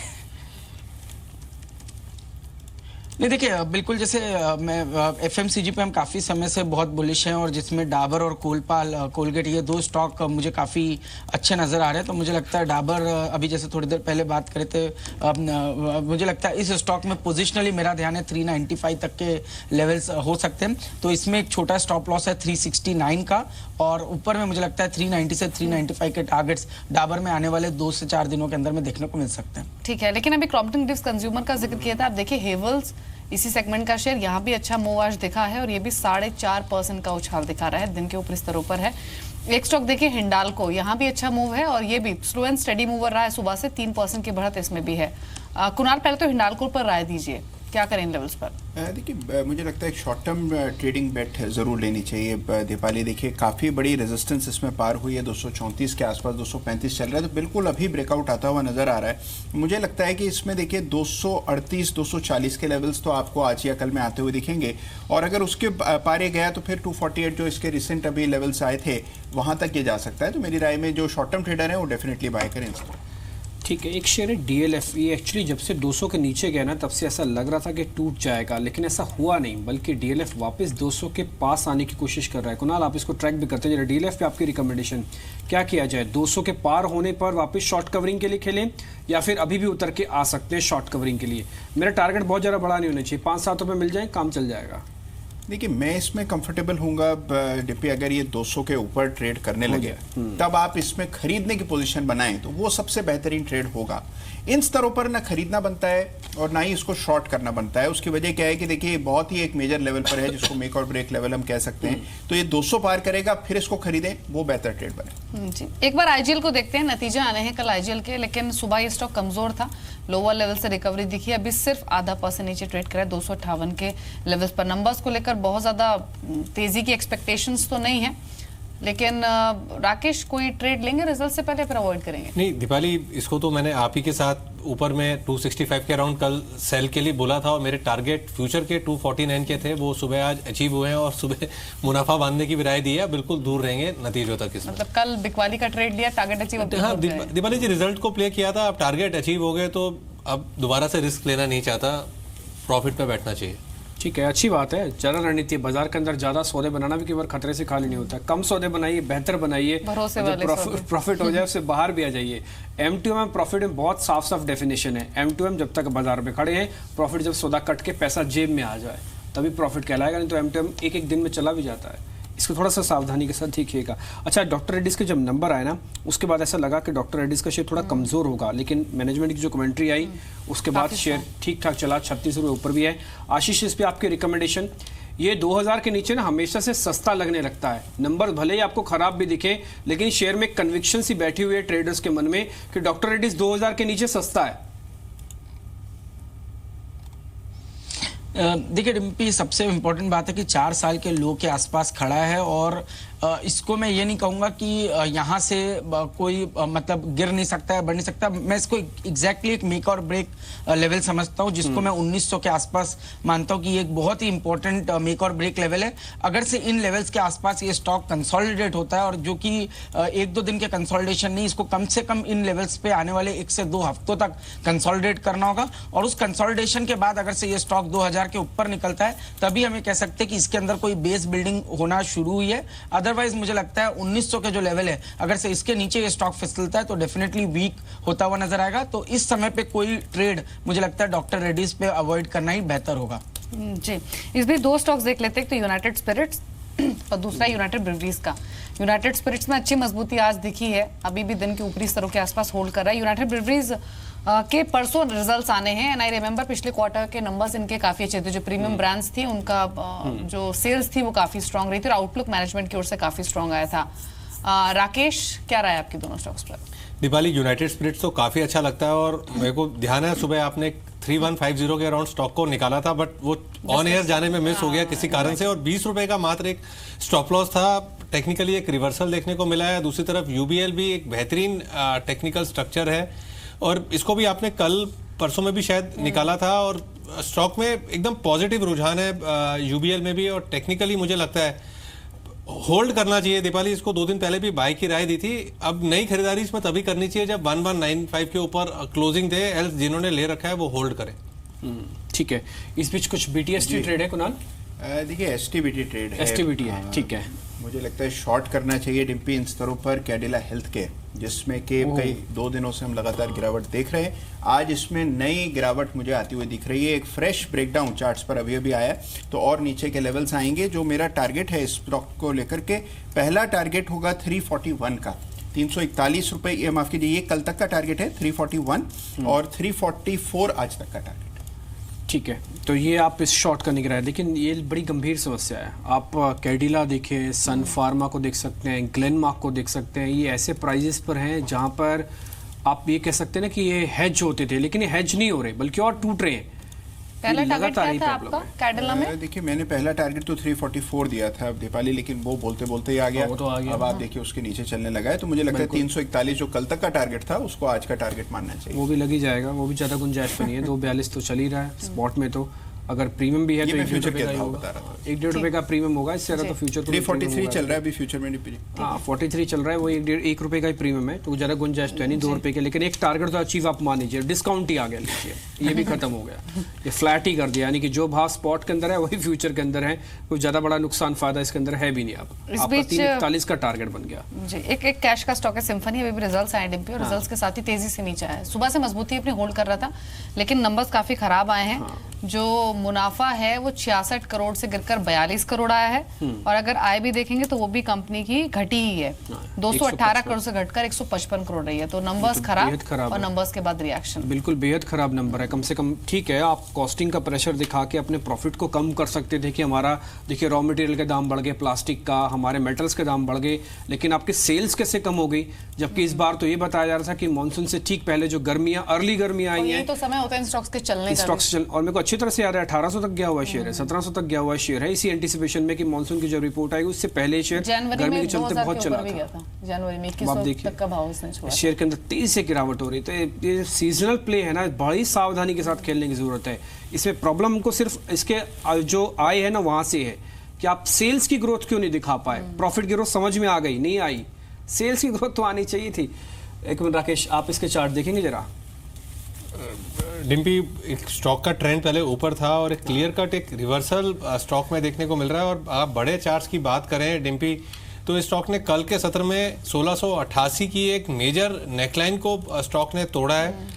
और टेक्निकली मुझे तो डिम्पी गिरावट दिखती है और 1520-25 एक इमीडिएट सपोर्ट है, बट चांसेस उसके टूटने के भी पॉसिबिलिटी उसकी भी हाई है। ठीक है, वैसे राकेश जी एक चीज़, वैसे तो आप एसी में हैं, लेकिन फिर भी कभी कूलर खरीदने की जरूरत आपको पड़े तो क्या आप ऑनलाइन कूलर बुक करवाएंगे या फिर जो अनऑर्गेनाइज्ड मार्केट होता है किसी भी दुकान पर जाएंगे, अच्छा सा कूलर लेंगे और उसको पसंद करके ले लेंगे? देखिए डिम्पी, अगर मेरे को कूलर खरीदना होगा तो मैं अनऑर्गेनाइज्ड मार्केट से एक क्रॉम्पटन का एग्जॉस्ट फैन लगवा के वो वाला कूलर लेना पसंद करूंगा।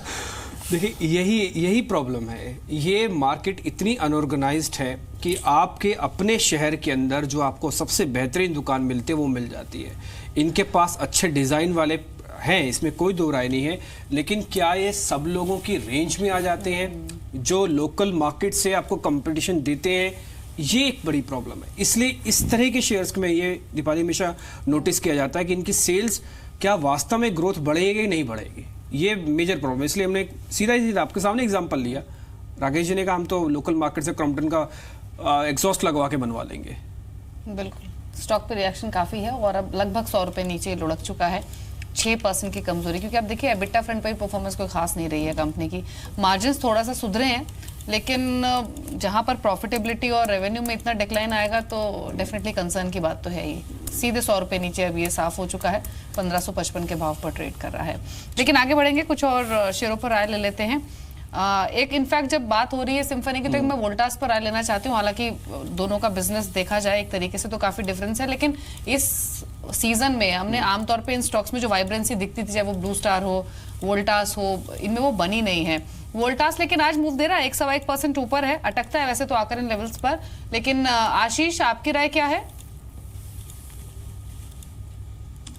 नहीं देखिए दीपाली, इसमें अच्छा खासा करेक्शन हो चुका है। 660 से हम देख रहे हैं 540 तक आया है, क्योंकि रिजल्ट में थोड़ा सा एक डिसअपॉइंटमेंट था। पर मुझे लगता है कि कल का जो लो बना था 540-35 के आसपास, वो लेवल इसमें ब्रेक होते हुए मुझे मुश्किल लगते हैं। तो मुझे लगता है कि इन लेवल्स के आसपास एक अच्छा बेस बनाने की तैयारी ये स्टॉक कर रहा है, तो रिस्क रिवॉर्ड फेवरेबल है। ऊपर में मुझे लगता है 580 से 585 तक के मूव देखने को मिल सकेंगे, पर थोड़ा समय लगेगा क्योंकि ये थोड़ा सा एक साइडवेज ट्रेंड हो सकता है। बट इसी सेगमेंट में वर्लपूल मुझे लगता है एक अच्छी स्ट्रेंथ दिखा रहा है, और इस स्टॉक में 1500 के एक स्टॉप लॉस से मुझे लगता है 1650-1700 तक की अपसाइड वर्लपूल के अंदर हमें देखने को मिल सकती है।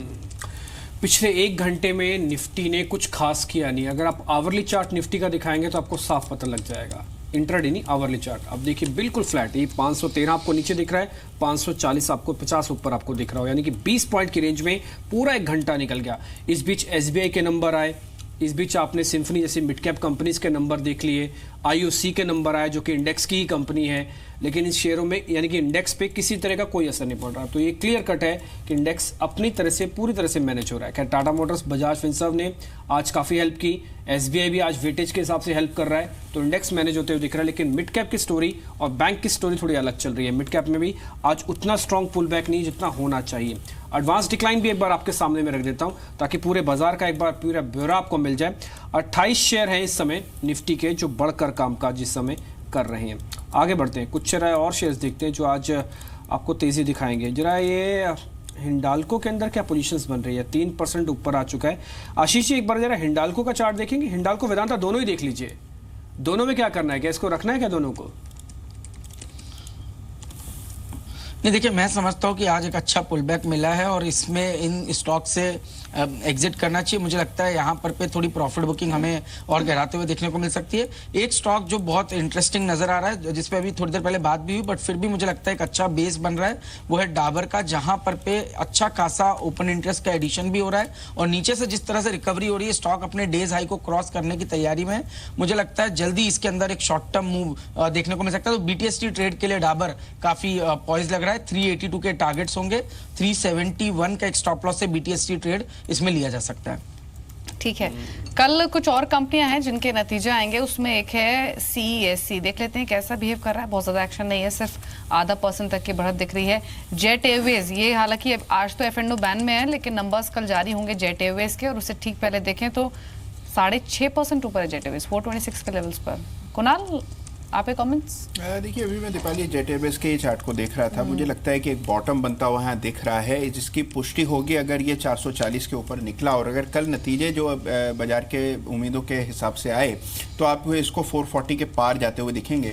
तो मुझे लगता है कि ओवरऑल खरीदने में कोई हर्ज नहीं है, लेकिन क्योंकि F&O के बैन में है तो आप F&O में नहीं खरीद सकते, कैश मार्केट में खरीदें।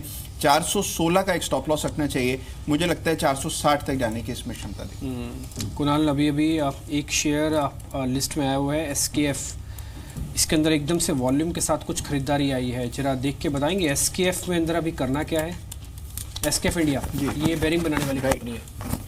देखिए, डिम्पी बेहतरीन काउंटर है और शानदार चार्ट है, लेकिन मुझे लगता है कि यहाँ पर थोड़ा वक्त देने के लिए ही निवेश करना चाहिए। शॉर्ट टर्म ट्रेडिंग की मेरी राय नहीं है, लेकिन अगर आप इन्वेस्टमेंट कर रहे हैं तो इसको किसी भी मौके पर खरीदें। इन स्तरों पर भी मुझे लगता है SKF इंडिया को खरीदना चाहिए।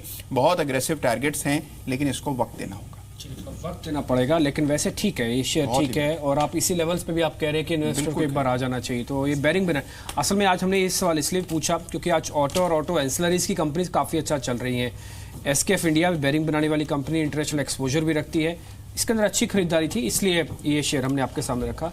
1806 का लेवल अब आपके सामने आते हुए हमारा BTST का डाबर का भी लक्ष्य अचीव हो गया। अरे वाह, बहुत बढ़िया। डाबर का लक्ष्य एक बार मेरे को बताएंगे, आपका टारगेट क्या था? पहला टारगेट 375 था, 375 कंफर्टेबल ट्रेड कर रहा है। दूसरा 3, बहुत बढ़िया, बहुत बढ़िया। टारगेट हिट 1, ठप्पा लग गया सर, टारगेट हिट 1 डाबर पे। ठीक है, डाबर के अंदर एक शानदार मूव आपको यहाँ पे आते हुए दिख रहा है। चलिए आगे बढ़ते हैं, जरा कुछ एक और ट्रेड देख लेते हैं। आशीष, आपकी तरफ से है कोई सौदा जो BTSTT बन जाए? आपको पता तो है ही। जी देखिए, पहला तो जैसे डाबर पे ऑलरेडी बात हो चुकी है, अब मुझे लगता है UBL यूनाइटेड ब्रीवरीज लिमिटेड, इस पे पोजीशन काफी बन रही है। आज वॉल्यूम्स भी काफी सिग्निफिकेंट हुए। मुझे लगता है 1185 का एक टारगेट इंट्राडे में देखने को मिल सकता है और BTST के तौर पे 1210 तक की अपसाइड मुझे लगता है UBL में देखने को मिल सकती है। 1158 का मैं स्टॉप लॉस इसके अंदर रिकमेंड करूंगा। खैर, इस बीच मार्केट के अंदर मोमेंटम भले हो ना हो, लेकिन बाजार के अंदर एक और चीज बड़ा बदलाव के तौर पर आपको दिखेगी, वो ये कि अनिल सिंह भी लौटा है। अरे ये तो स्टूडियो में बदलाव है। पिछले 2 घंटे हम एक ही चीज, अच्छा पता है क्या मिस हो रहा था? ये क्या चीज? ये एक्शन नहीं, ये हमको आपकी फीलिंग है मिस हो रही है। हम जो कोई शेयर देखते रहे ना BTST, तो मैंने तो बकायदा आपका एक डायलॉग भी बोला, जो BTST में भी कुणाल भी बता भी रहे थे, ये तो चलते चलते अभी लग ही गया, ये तो लग ही जाएगा बस। तो वही मेरे आते ही बंसल जी ने टारगेट हिट कर दिया। एक टारगेट हिट के साथ आपका स्वागत है। अच्छी हो रही है निफ्टी में। देखिए, सुबह से देखने में लगता है कि निफ्टी एक लैकलस्टर है, करेक्ट, बट जो हमारा मॉर्निंग का एक लेवल था 10,492 वो ट्रिगर नहीं हुआ।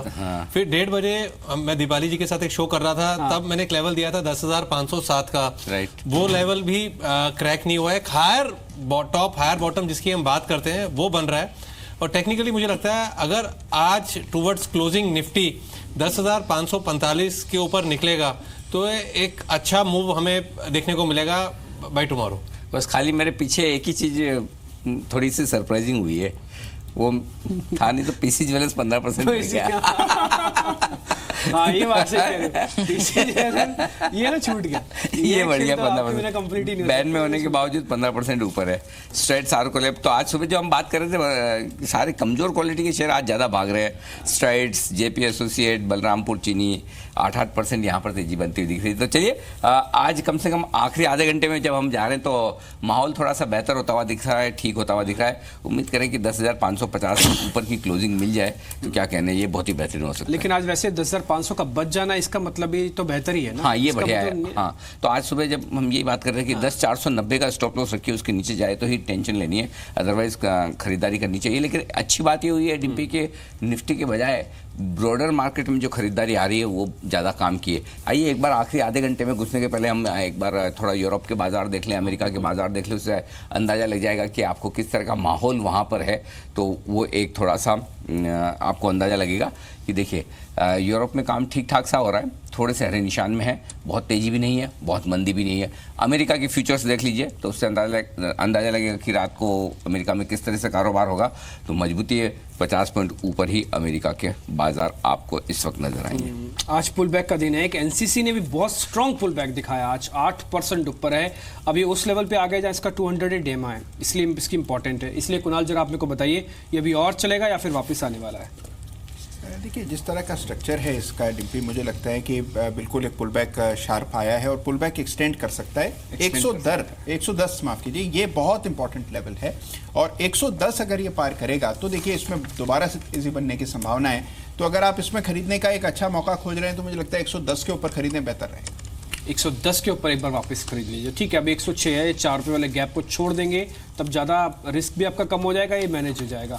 अच्छा, अभी आप एक और शेयर जो आज वैसे लिकर के शेयर काफ़ी अच्छे चल रहे हैं, Radico, United Breweries, United Spirits, सभी के अंदर एक अच्छा मूव देखने को मिल रहा है। ये शेयर या तो हफ्ते के अंत में चलते हैं जब कंजम्पशन बढ़ने का अनुमान हो, या फिर सोमवार को चलते हैं जब ये सोम मंगल को जब पता हो कि कितना कंजम्पशन हुआ वीकेंड पे है। तो इसमें से कौन सा सही है डिम्पी? अब ये तो उनके सेल्स के नंबर से मैं कैसे बता चैनल चेक नहीं, बंसल साहब ऐसे कह रहे थे यूनाइटेड ब्रूअरीज उनको ठीक लगता है, वो पता नहीं ठीक किस लिहाज से कह रहे थे। नहीं, उसका कल भी जिक्र हुआ था जब कर्नाटक के इलेक्शन के, कर्नाटक का जो ये शक्ति परीक्षण हुआ उसके बाद से यूबीवीएल में कल से ही थोड़ी थोड़ी खरीदारी शुरू होती हुई दिखी। और बंसल साहब कह भी रहे थे कि यूबीएल ज़्यादा बेहतर है यूनाइटेड स्पिरिट्स के मुकाबले, है ना?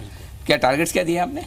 अनिल जी, मेरे तो टारगेट्स हैं 1190 1195 के। हाँ, तो आने वाले हैं, आज ही आ जाएंगे लगता है। अच्छा, एक सुबह का बर्जर पेंट्स, हाँ, जबरदस्त मजबूती के साथ कारोबार कर रहा है, 32% ओपन इंटरेस्ट से देखिए, 3.25% स्टॉक भी ऊपर है।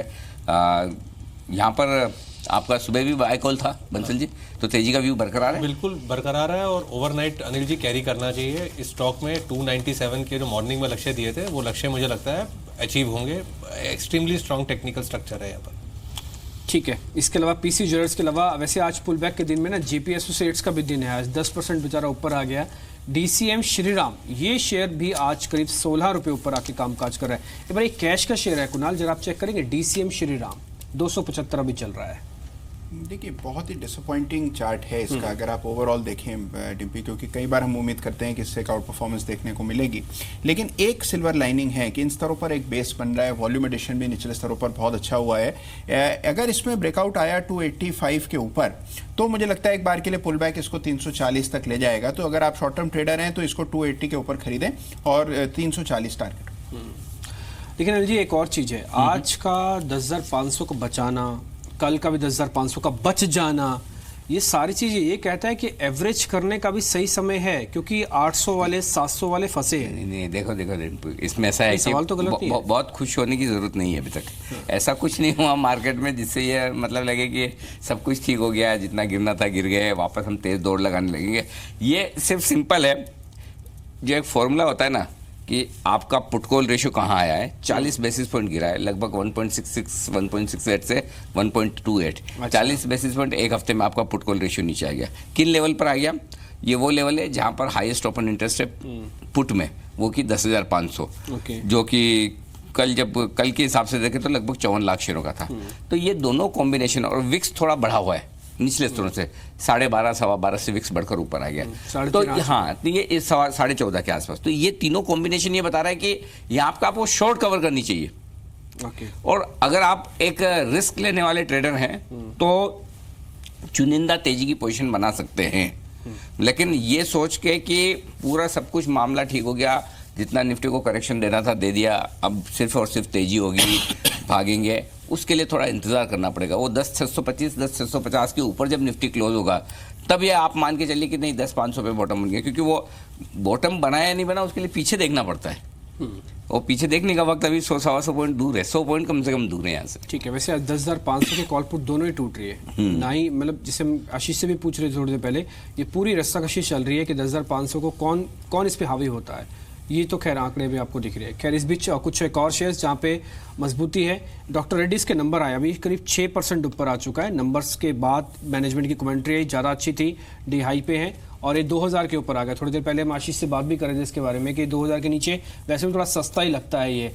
अच्छा, हेवल्स और अच्छा मजबूत हुआ है, 4-4.5% है। आशीष, आपकी रिकमेंडेशन हेवल्स पे? ये बिल्कुल उलट चल रहा है अपने दोनों पीएस के मुकाबले, वोल्टा सिम्फनी के मुकाबले। जी नहीं, काफ़ी स्ट्रांग है। इनफैक्ट आज तो सिग्निफिकेंट बिल्डअप है, 5.5-6% का ओपन इंटरेस्ट में एडिशन हुआ है।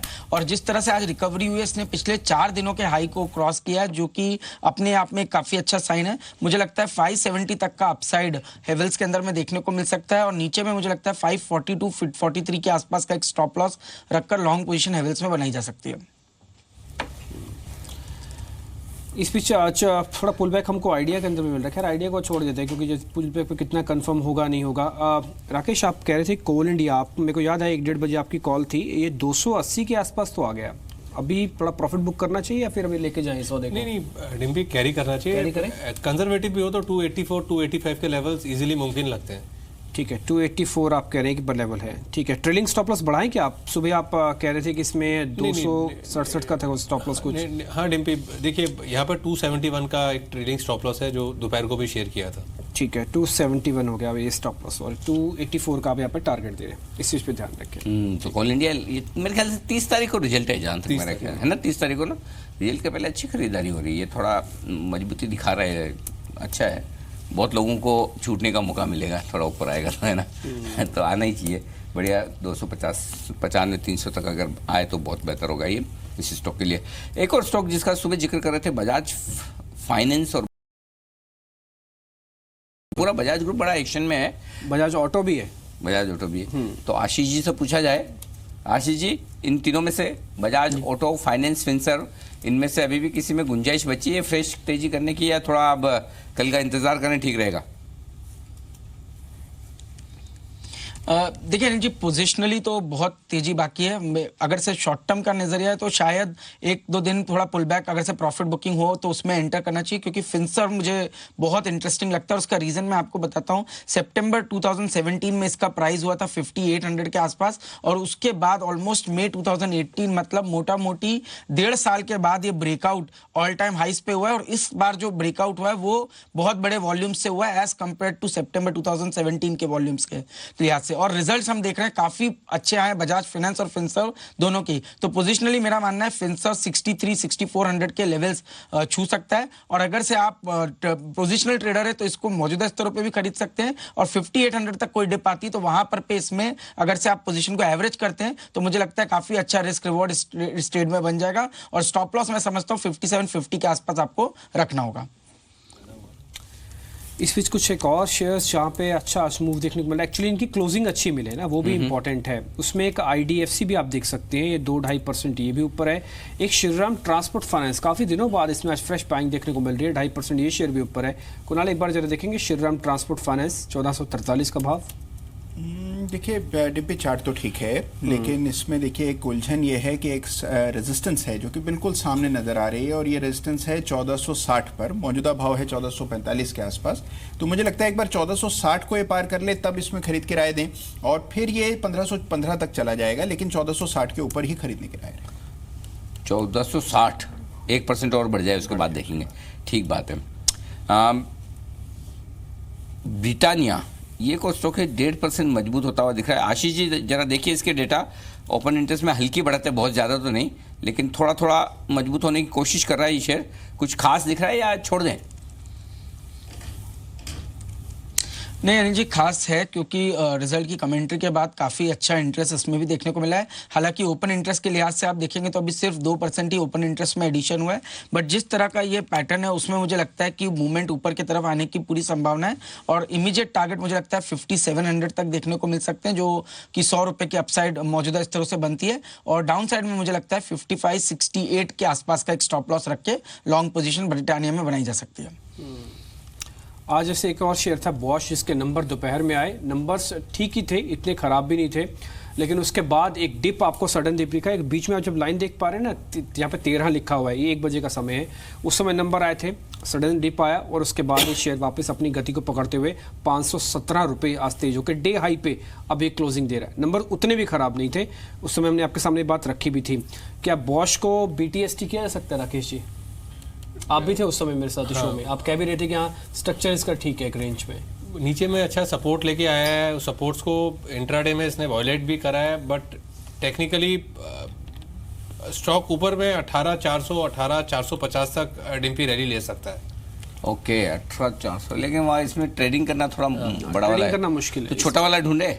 हाँ बिल्कुल ढूंढ सकते हैं। सन फार्मा ये तो कुछ ज्यादा ही छूट है, तो आजकल क्या फ्रंट लाइन कंपनी थी, मिड कैप होगी ऑटोमेटिकली, मतलब निफ्टी का स्टॉक मिड कैप के दाम में मिले और क्या चाहिए। सन फार्मा में बड़े मुंह की तैयारी दिख रही है क्या? देखिए स्टॉक, और आखिर के 5 मिनटों में देखिए, ये देख डिम्पी देखिए जरा, आखिर के 5 मिनटों में किस तरह से स्टॉक को कुछ तो लगता है बढ़िया पोजीशन बनती हुई दिख रही है। हालांकि ओपन इंटरेस्ट 5.5 लाख शेयरों से ही बना है, बहुत ज़्यादा तो नहीं है, लेकिन क्या कुणाल जी BTST कैंडिडेट है ये? बिल्कुल है। तो फिर वो वही वाला बताओ ना फिर आप, BTST वाला। हाँ बिल्कुल, इसको मौजूदा स्तरों पर खरीदें। ठीक है। स्टॉप लॉस रखें 549 का, 449 का, और टारगेट होना चाहिए इसके लिए 460 आज का, और 460 पार हुआ तो फिर 470-75 की बात करें। 460 470 दो टारगेट, 449 का स्टॉप लॉस है और आज के लिए तो ये बिल्कुल सपोर्ट से बाउंस हो रहा है अनिल जी। तो वो सपोर्ट क्या था जहां से बाउंस हुआ? सपोर्ट है आज का ओपन का भाव, यानी कि 446। अच्छा 446, ओके परफेक्ट है। मेरे को भी लगा कि ये स्टॉक अब चलने को तैयार हो रहा है। सही मौके पर आपने सही मौके पर ढूंढा है। तो फिर एक बार आशीष जी से भी पूछ लिया जाए। आशीष जी मौका सही है ना सन फार्मा खरीदने का? नहीं देखिए, बिल्कुल BTST ट्रेड तो बन ही सकता है, और ऊपर में जैसे अभी कुणाल कह रहे थे 465 470 के जो जोन है वो मुझे लगता है टेस्ट होते हुए देखने को मिल सकते हैं, और स्टॉप लॉस बहुत छोटा होगा 448 के एक स्टॉप से मुझे लगता है फ्यूचर्स में BTST ट्रेड इसमें लिया जा सकता है। 460 का टारगेट है। अच्छी बात इसके अंदर ये है कि अनिल जी इसके अंदर करीब 48% की कैश डिलीवरी अभी भी है। जब आपके पास वो क्रिटिकल लेवल टूट जाए, डिलीवरी का रेशियो एकदम से कम हो जाता है, इन्वेस्टर हिट होता है, लेकिन अभी भी ये होल्ड कर रहा है, तो ये इंपॉर्टेंट है। सन फार्मा, इस पे ध्यान रखा। अच्छा, एक शेयर परसिस्टेंट अभी आप राकेश जी ने आपको दिया था, उसका दूसरा टारगेट भी हिट हो गया। 525 वाला तो पहले लगा था, और 830 वाला भी वो टारगेट, यानी कि टारगेट 2 भी हिट हो गया। आप उस पर भी लगाई मोहर। टारगेट 1 और टारगेट 2 परसिस्टेंट की दोनों टारगेट आज हिट हुए। ये मोहर आपके सामने, टारगेट 2 भी हिट हो गया। कैसे कर लेते हैं राकेश जी, गजब है। मेरी एब्सेंस में कमाल किए आपने। अनिल जी आधा घंटा लेट हो गया तो आपकी एब्सेंस में हमने ज्यादा ध्यान रखा है। अरे वाह, अगर ऐसा हो तो फिर मैं थोड़ा एब्सेंट लेना ज्यादा शुरू कर। मैंने बहुत दिनों से छुट्टी ली भी नहीं है, मेरे को कितना 2 महीने हो गए डिम्पी छुट्टी लिए। हाँ 2 महीने से नहीं ली है, आज भी थोड़ी मीटिंग के चक्कर में लेट हो गया, नहीं तो मैं तो चलो अब अगर आप लोग बढ़िया कमान संभाल रहे हो तो मेरे लिए छुट्टी की गुंजाइश बनती है, प्लान करना चाहिए। लेकिन इस बार मैं एक काम करूंगा, जब भी छुट्टी लूंगा ना पहले बता के जाऊंगा, ताकि जिसको शॉर्ट करना है चलिए, लेकिन मैं चाहता नहीं कि मार्केट गिरे, इसलिए मैं छुट्टी लेना भी थोड़ा कम पसंद करता हूँ। ओके, आइए बैंक निफ्टी 24,800 के ऊपर नहीं टिक रहा है, थोड़ा सा 24। आज बैंक निफ्टी में वो मजबूती नहीं दिख रही जो मैं देखना चाहता था, तो यहाँ से तो जबकि SBI 4% ऊपर है, उसके बावजूद ये हाल है ना। ओके, अच्छा एक चीज़ और, ये NCC ये आज 9% क्यों बढ़ी है? इसमें ऐसा क्या हुआ है? एनसीसी में कुछ बंसल जी ऐसा कोई खास खबर? इसकी मैं 2 वजह आपको बताऊं। एक तो पहला, ये शेयर 135 से नॉन स्टॉप टूट के 100 के भी नीचे चला गया था, तो इसमें शॉर्ट कवरिंग एंगल। दूसरा, सरकार ने 50,000 करोड़ रुपए की एक मुंबई नागपुर सुपर एक्सप्रेसवे बनाने की बात रखी है, और उसमें 10 कंपनियों में एनसीसी भी शामिल है जिनके हक में ऑर्डर आ सकते हैं। अगर इनके हक में सिर्फ 10% भी ऑर्डर आया तो 5-5 हजार करोड़ रुपए के ऑर्डर 10 कंपनियों में भी बांटे जा सकते हैं, जो कि किश्तों में होगा। जो हमारे पास सूची है उसमें 15 कंपनी है, 15 में से करीब 50% कंपनीज को ऑर्डर मिल सकता है। एनसीसी उसका बड़ा दावेदार है। एक तो शॉर्ट कवरिंग, और दूसरा ये 50,000 करोड़ रुपए का जो सरकार ने ऑर्डर बांटना है उसका भी एक बड़ा कंटेंडर एनसीसी ने महाराष्ट्र और उसके आसपास काफी काम भी किया है। वाह। और इस बीच जमुना ऑटो के नंबर्स आपकी स्क्रीन पर आ रहे हैं, अच्छे नंबर अच्छे दिख रहे हैं। डिम्पी 35 करोड़ से मुनाफा बढ़कर 47 करोड़, अच्छा माना जाएगा। बिल्कुल ठीक है, बढ़िया नंबर है, तो कोई दिक्कत वाली बात ही नहीं है। और देख लेते हैं बाकी मार्जिन वगैरह और आय के आंकड़े भी देखेंगे। तब तक नतीजे के बाद चार्ट के स्पेशलिस्ट कुणाल सरोखी, कुणाल जी स्टॉक तो ढीला है, इसका मतलब कुछ मामला ठीक नहीं है क्या? देखिए चार्ट और पर डिटेल मुझे निकालो भाई लगता है- डिम्पी, जरा अंदर कुछ रिजल्ट एक्स्ट्रा 91.50 पर एक रेजिस्टेंस है। कितने पे? 91.50 चार्ट थोड़ा कमजोर दिखता है, मुझे लगता है एक बार 87 तक भी फिसल सकता है, और 87 के नीचे गया तो 84 के भी भाव आ सकते हैं। तो मुझे लगता है कि खरीदने की जल्दबाजी नहीं करनी चाहिए। 91 के ऊपर निकला तो ही आज इंट्राडे में बाय करें। ठीक है, तो ये इस पर थोड़ा विस्तार, आय भी ठीक दिख रही है, तो फिर ऐसा क्यों नीचे क्यों है, समझ में नहीं आया। 394 से बढ़कर 596, 100 करोड़ आय बढ़ी है, 12 करोड़ मुनाफा बढ़ा, और क्या चाहिए? जमुना ऑटो जैसी कंपनी और क्या करेगी, इतना ही करेगी। वैसे तो ठीक है, मार्जिन देख लेंगे थोड़ी देर में, क्या पता नहीं रॉ मटेरियल कॉस्ट बढ़ने का। अच्छा, एक और पिटा हुआ स्टॉक आज भागा है, जो 2 दिन पहले हमने शॉर्ट बोला था, अशोक लेलैंड। बंसल जी, क्या इसके दिन फिर गए हैं, मतलब करेक्शन पूरा कर चुका है कि क्या है सीन, या ऊपर में बिकने वाला है फिर से? नहीं अनिल जी, स्टॉक ने एक मेजर अपने लेवल्स 142 के लेवल से थोड़ा सा नीचे ट्रेड कर रहा है। अगर 142 के ऊपर ये स्टॉक सस्टेन करता है तो डेफिनेटली ये टेक्निकली माना जा सकता है कि ये जो करेक्शन थी ओवर हो चुकी है। दूसरा अनिल जी, इतना बढ़िया काउंटर है, जिस तरीके से कल ये गिरा था तो एक टेक्निकल रिबाउंड बनता था। 142 कैश के लेवल्स पर नजर रखनी चाहिए, उसके ऊपर क्लोजिंग देता है तो टेक्निकली ये माना जा सकता है कि जो एक करेक्शन देखी थी वो ओवर हो गई है। ठीक है, इस बीच आपको एक और शेयर दिखाता हूँ। हमारी ग्रुप कंपनी है जी एंटरटेनमेंट। आज ये शेयर करीब 2-2.5% ऊपर है, एक डिस्क्लोजर के साथ कि इसमें जो हम चार्ट रीड कर रहे हैं, जो एक्सपर्ट्स का व्यू है सिर्फ वहीं तक ही है। 566 अभी आ गया। मेरे को अच्छी तरह से याद है, सीमी भौमिक मेरे साथ कार्यक्रम में जुड़ी थी 12:30 बजे, उनकी एक कॉल थी उस समय, और उस समय का भाव 255 था। उन्होंने बकायदा नोटिस भी करवाया था कि 255 इसका कई बार का मेजर सपोर्ट की तरह काम करता है और ये शेयर ऊपर आता है। आज ठीक वैसा ही हुआ, 255 के बाद शेयर एकदम से ऊपर आ गया। कुणाल, आपकी रिकमेंडेशन 255 पक्के वाला सपोर्ट है? 555 माफ कीजिए। देखिए बिल्कुल सही डिम्पी, और मुझे लगता है कि 555 इसका एक बहुत मेजर सपोर्ट है।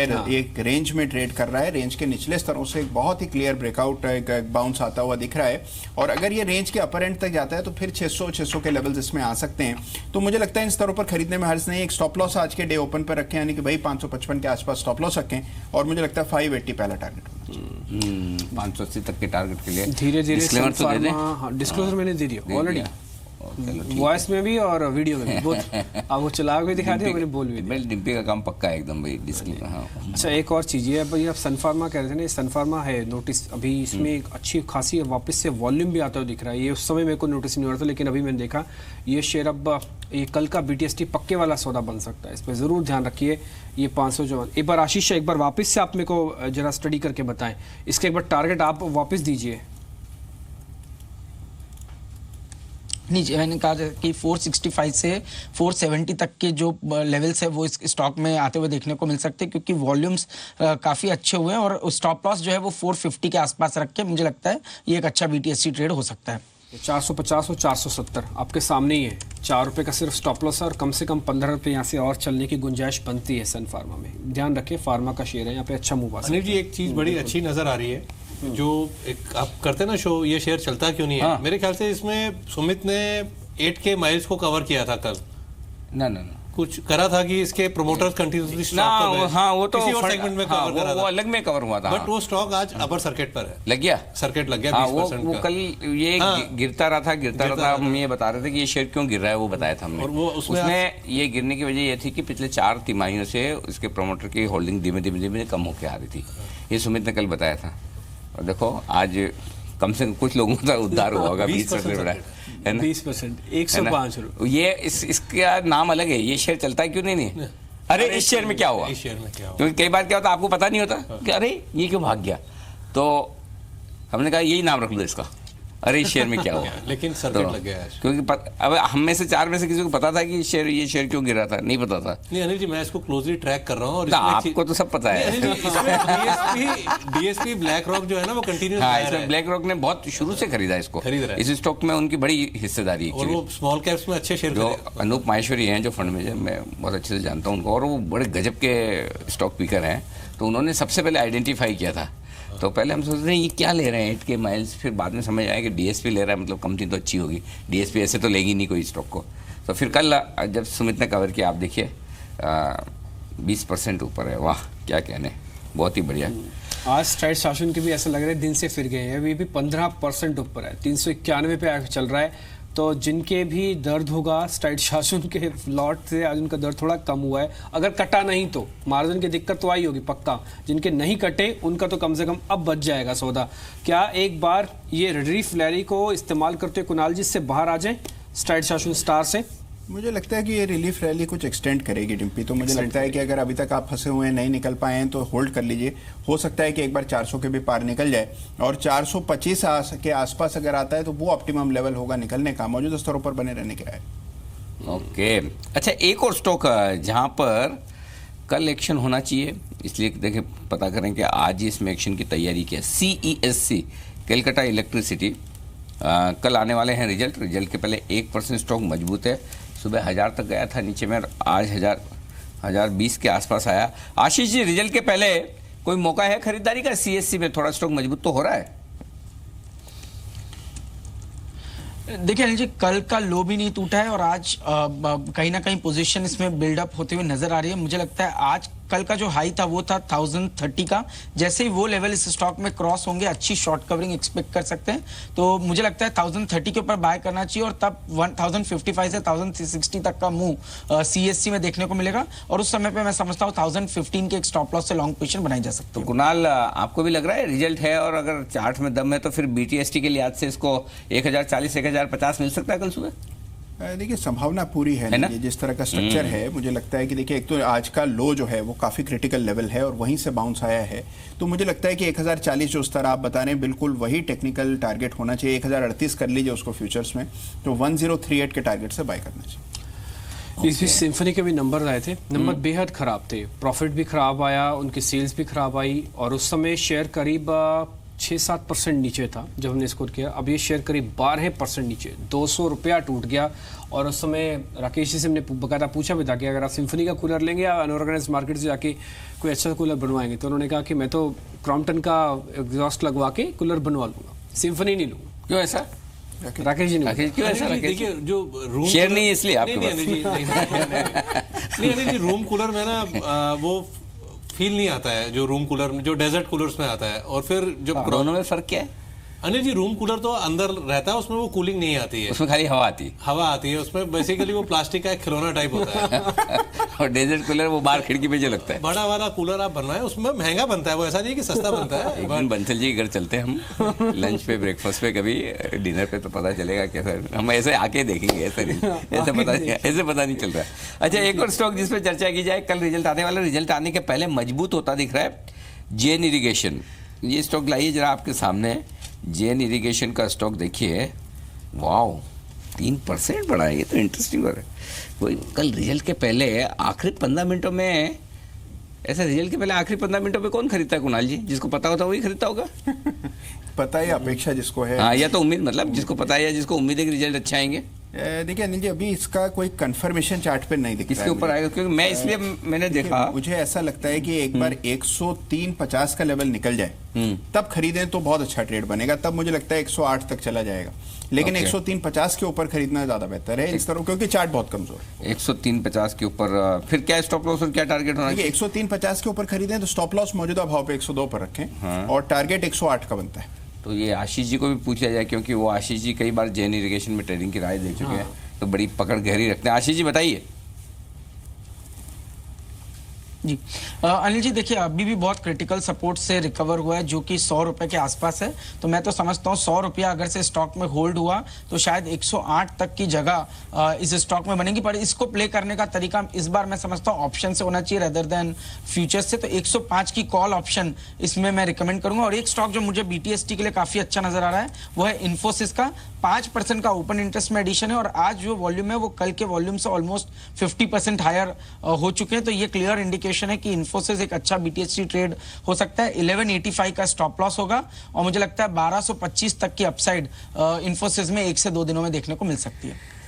ठीक है, आज ऑटो एंसिलरीज में मदरसन सुम्मी का भी रोल काफी शानदार रहा, 3-3.5% ये शेयर भी ऊपर और एक क्लोजिंग डे हाई पे ही कर रहा है। एक बार कुणाल जी इस शेयर को भी देख लीजिए आज, क्योंकि ऑटो एंसिलरीज के अंदर अच्छी जान है। अशोक लीलैंड, टाटा मोटर्स, बजाज सभी चल रहे हैं आज। तो देखिए इसमें भी एक पुल बैक दिखाई दे रहा है डिम्पी, जो पुल बैक इसको मुझे लगता है 340 तक भी ले जा सकता है, लेकिन कोई बहुत बड़ा अपसाइड अभी तुरंत बनेगा इसकी संभावना मुझे कम दिखती है, तो मैं थोड़ा वेट एंड वॉच करूंगा। और क्योंकि अब रेजिस्टेंस बहुत करीब है, मुझे लगता है एक बार के लिए अवॉइड करना चाहिए। ओके, एक बार के लिए अवॉइड करें। भाग चुका है स्टॉक और अच्छा दमदार भागा है, मजबूत। और ये इन्फोसिस जो बोल रहे हैं आशीष जी, ये आपके टीसीएस के पीछे पीछे बोल रहे हैं? नहीं, देखिए इन्फोसिस की तो उनको लग रहा होगा जब टीसीएस चलेगा। अरे टीसीएस आज तो नीचे आ गया बंसल जी, ये तो अरे 3600 वाला 3500 रह गया, कोई स्टॉप लॉस तो ट्रिगर नहीं हो रहा? नहीं अनिल जी, कुछ भी नहीं। बताओ फिर क्या है स्टॉप लॉस? 3480। अच्छा 3480 टाइम है अभी, ठीक है। अच्छा, इस बीच धानु का एग्रीटेक के नतीजे भी आपकी स्क्रीन पर आ रहे हैं। एबिटा 39 करोड़ से घटकर 38 करोड़, ठीक है, 1 करोड़ नीचे आया। इसको गिरकर नहीं बोलते, घटना बोलते हैं। 39 करोड़ से घटकर 38 करोड़ है, गिरना तो थोड़ा ज़्यादा हो जाता है। ओके, ये नंबर ठीक है, चलो स्टॉक मजबूत है, 0.2% ऊपर। लेकिन शायद इसका नंबर में प्रॉफिट हुआ होगा पक्का, क्योंकि अगर एबिट ज़्यादा नहीं घटा है तो अगर प्रॉफिट, यस, मुनाफा बढ़कर ही आया, 25 से 29 करोड़ ही हुआ है, और ये शेयर अभी 10 रुपये बढ़कर इस समय कामकाज कर रहा है। एक बार इस पर भी टेक्निकल राय दे दीजिए कुणाल जी। देखिए मुझे एक शॉर्ट टर्म पुल बैक इसमें भी आता हुआ नजर आ रहा है डिम्पी, जिसमें हो सकता है कि काउंटर एक बार के लिए 640 650 के लेवल्स दिखाए। उन स्तरों पर इस पर बड़ी रेजिस्टेंस है, तो जब तक ये 650 पार नहीं करेगा, इसको कोई बहुत लॉन्ग टर्म के लिए नहीं लेना चाहिए। लेकिन एक 650 तक का पुल बैक की संभावना जरूर दिखती है। थोड़ा स्लो मूविंग और थोड़ा लिक्विड कम है। स्लो मूविंग, यहाँ ये बात सही है, ट्रेडिंग के लिए है ही नहीं है, तो इन्वेस्टमेंट वाला ही है मामला पूरा का पूरा। ओके, चलिए आज एक और मरे पिटे शेयरों में एक और है जिसमें अच्छी तेजी बन रही, आइडिया। आज एक्चुअली में अनिल जी है ही पुल बैक का दिन। PC Jewellers pull back, Tata Motors pull back, Idea pull back, ये सारे के सारे पुल बैक के। अशोक लीलैंड शेयरों के पिछले 4 हफ्ते खराब चल रहे थे, उनके लिए पिछले 4 घंटे अच्छे चल रहे हैं। 4 घंटे अच्छे है ना, 4 हफ्ते से खराब है लेकिन 4 घंटे से ठीक है थोड़े। इनके भी वो होता होगा ना, कुंडली में नक्षत्र बदलते होंगे कभी कभी, ऐसा वैसे ही मामला दिखा। मतलब सारे खराब शेयर, देखो पीएनबी है, जेपी, ये सब हमारे जो बता रहे हैं। आरकॉम भी है, आरकॉम भी है। ओके, हिंडाल को एक और शेयर जो बढ़िया क्वालिटी का शेयर है, 0.3% मजबूत है। आशीष जी देखिए जरा इसके चार्ट्स और बताइए इस पर क्या राय है हिंडाल को पर। अनिल थोड़ा साइडवेज लगता है मुझे ये स्टॉक, कहीं ना कहीं 238 37 के आसपास मुझे लगता है। जब तक निकलता नहीं इन लेवल्स के ऊपर, तब तक के बेहतर होगा कि इस स्टॉक में तेजी के अंदर में एग्जिट की पोजीशन बनाई जाए। एक स्टॉक जो मुझे काफी अच्छा नजर आ रहा है वो है कैश सेगमेंट में क्रॉम्पटन ग्रीव्स कंज्यूमर। थोड़ी देर पहले भी बात की थी, पर जिस तरह के वॉल्यूम्स इसमें पिकअप हो रहे हैं उसको देखते हुए मुझे लगता है कि एक अच्छा BTST ट्रेड साबित हो सकता है। 260 तक के टारगेट्स मुझे लगता है क्रॉम्पटन ग्रीव्स कंज्यूमर में 1 से 2 दिनों के अंदर में देखने को मिल सकते हैं। ठीक है, क्रॉम्पटन ग्रीव्स कंज्यूमर्स, इस शेयर पे भी एक बार आप ध्यान रखिए। अब आते हैं कुछ एक और शेयर्स पे जहां पे आज मार्केट का मूव थोड़ा ठीक दिखा। ये वेदांता भी आज अच्छी क्लोजिंग करके जा रहा है। एक बार राकेश जी, वेदांता भी आपकी रिकमेंडेशन। देखिए डिम्पी, ऊपर से काफ़ी बड़ी करेक्शन देखने को मिली थी, और इनफैक्ट अगर आप देखें तो स्टॉक ने एक ब्रेकडाउन दिखाया था 275 के नीचे में एक सपोर्ट है, 260 के अराउंड एक सपोर्ट है। ये चीज़ पॉजिटिव है। टेक्निकली मैं थोड़ा सा रुकना चाहूँगा इस स्पेस में कुछ नई खरीदारी करने से पहले। अच्छा, ओके, थोड़ा इंतजार करना है, ठीक है, अच्छी बात है, कोई हर्ज नहीं इंतजार करने में। जस्ट डायल आज बेंच से बाहर आएगा लगता है ना अनिल जी। देखने वाला स्टॉक जो लग रहा है ना वो स्टेट बैंक ऑफ इंडिया है। एक तो 255 के ऊपर की क्लोजिंग दे रहा है एक ब्रेकआउट के साथ, और प्लस नतीजे आए हैं, प्लस काफी अच्छा वॉल्यूम हुआ है। और ये मुझे लगता है कि PSU बैंकिंग का एटलीस्ट फॉर द टाइमिंग ना माहौल ठीक कर सकता है। असल का नंबर तो और एक बहुत बढ़िया स्टॉक दिखा मुझे अभी, PVR। जरा इसका दिन का चार्ट दिखाइए PVR का। ये स्टॉक में क्या हुआ? सुबह तो मैंने बहुत इसको ढीला सा देखा था, हाँ देखिए 1320-25 क्या रिकवर हुआ है ये स्टॉक तो। और बढ़िया बात है कि जो रिकवरी आई उसमें बढ़े हुए ओपन इंटरेस्ट के साथ है। ये 4% वापस ओपन इंटरेस्ट बढ़ा है, ये तो बड़ा इंटरेस्टिंग नजर आ रहा है। तो PVR जरा कुणाल जी देखिए चार्ट्स, कुछ है दम इसमें? देखिए रिकवरी तो डेफिनेटली आती हुई दिख रही है अनिल जी, लेकिन एक रेजिस्टेंस भी सामने नजर आ रही है, और ये रेजिस्टेंस है 1380-82 के आसपास। तो 1380 के ऊपर निकला तो मुझे लगता है कि बाय करना चाहिए। एक बार के लिए वेट कर लें तो बेहतर।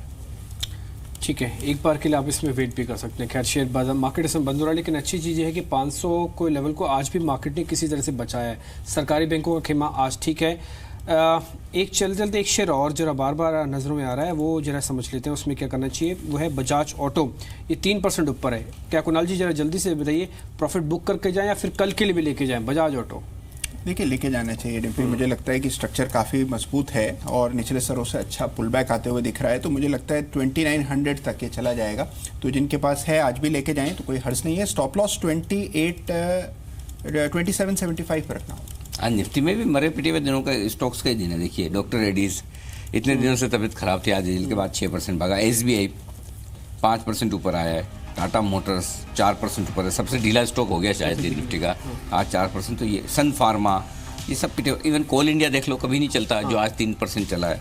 तो सोचो सारे पिटे हुए स्टॉक्स आज एक्शन में आते हुए दिख रहे हैं। बढ़िया है, बहुत ही बढ़िया। चलिए, और बंद होने में कितने बचे? 22 सेकंड। ओके, फटाफट एक बार कुणाल जी फटाफट निफ्टी पर राय दे दें और बैंक निफ्टी पर जिन लेवल पे क्लोज हो रहा है, क्या तेजी की पोजीशन लेके जाएं?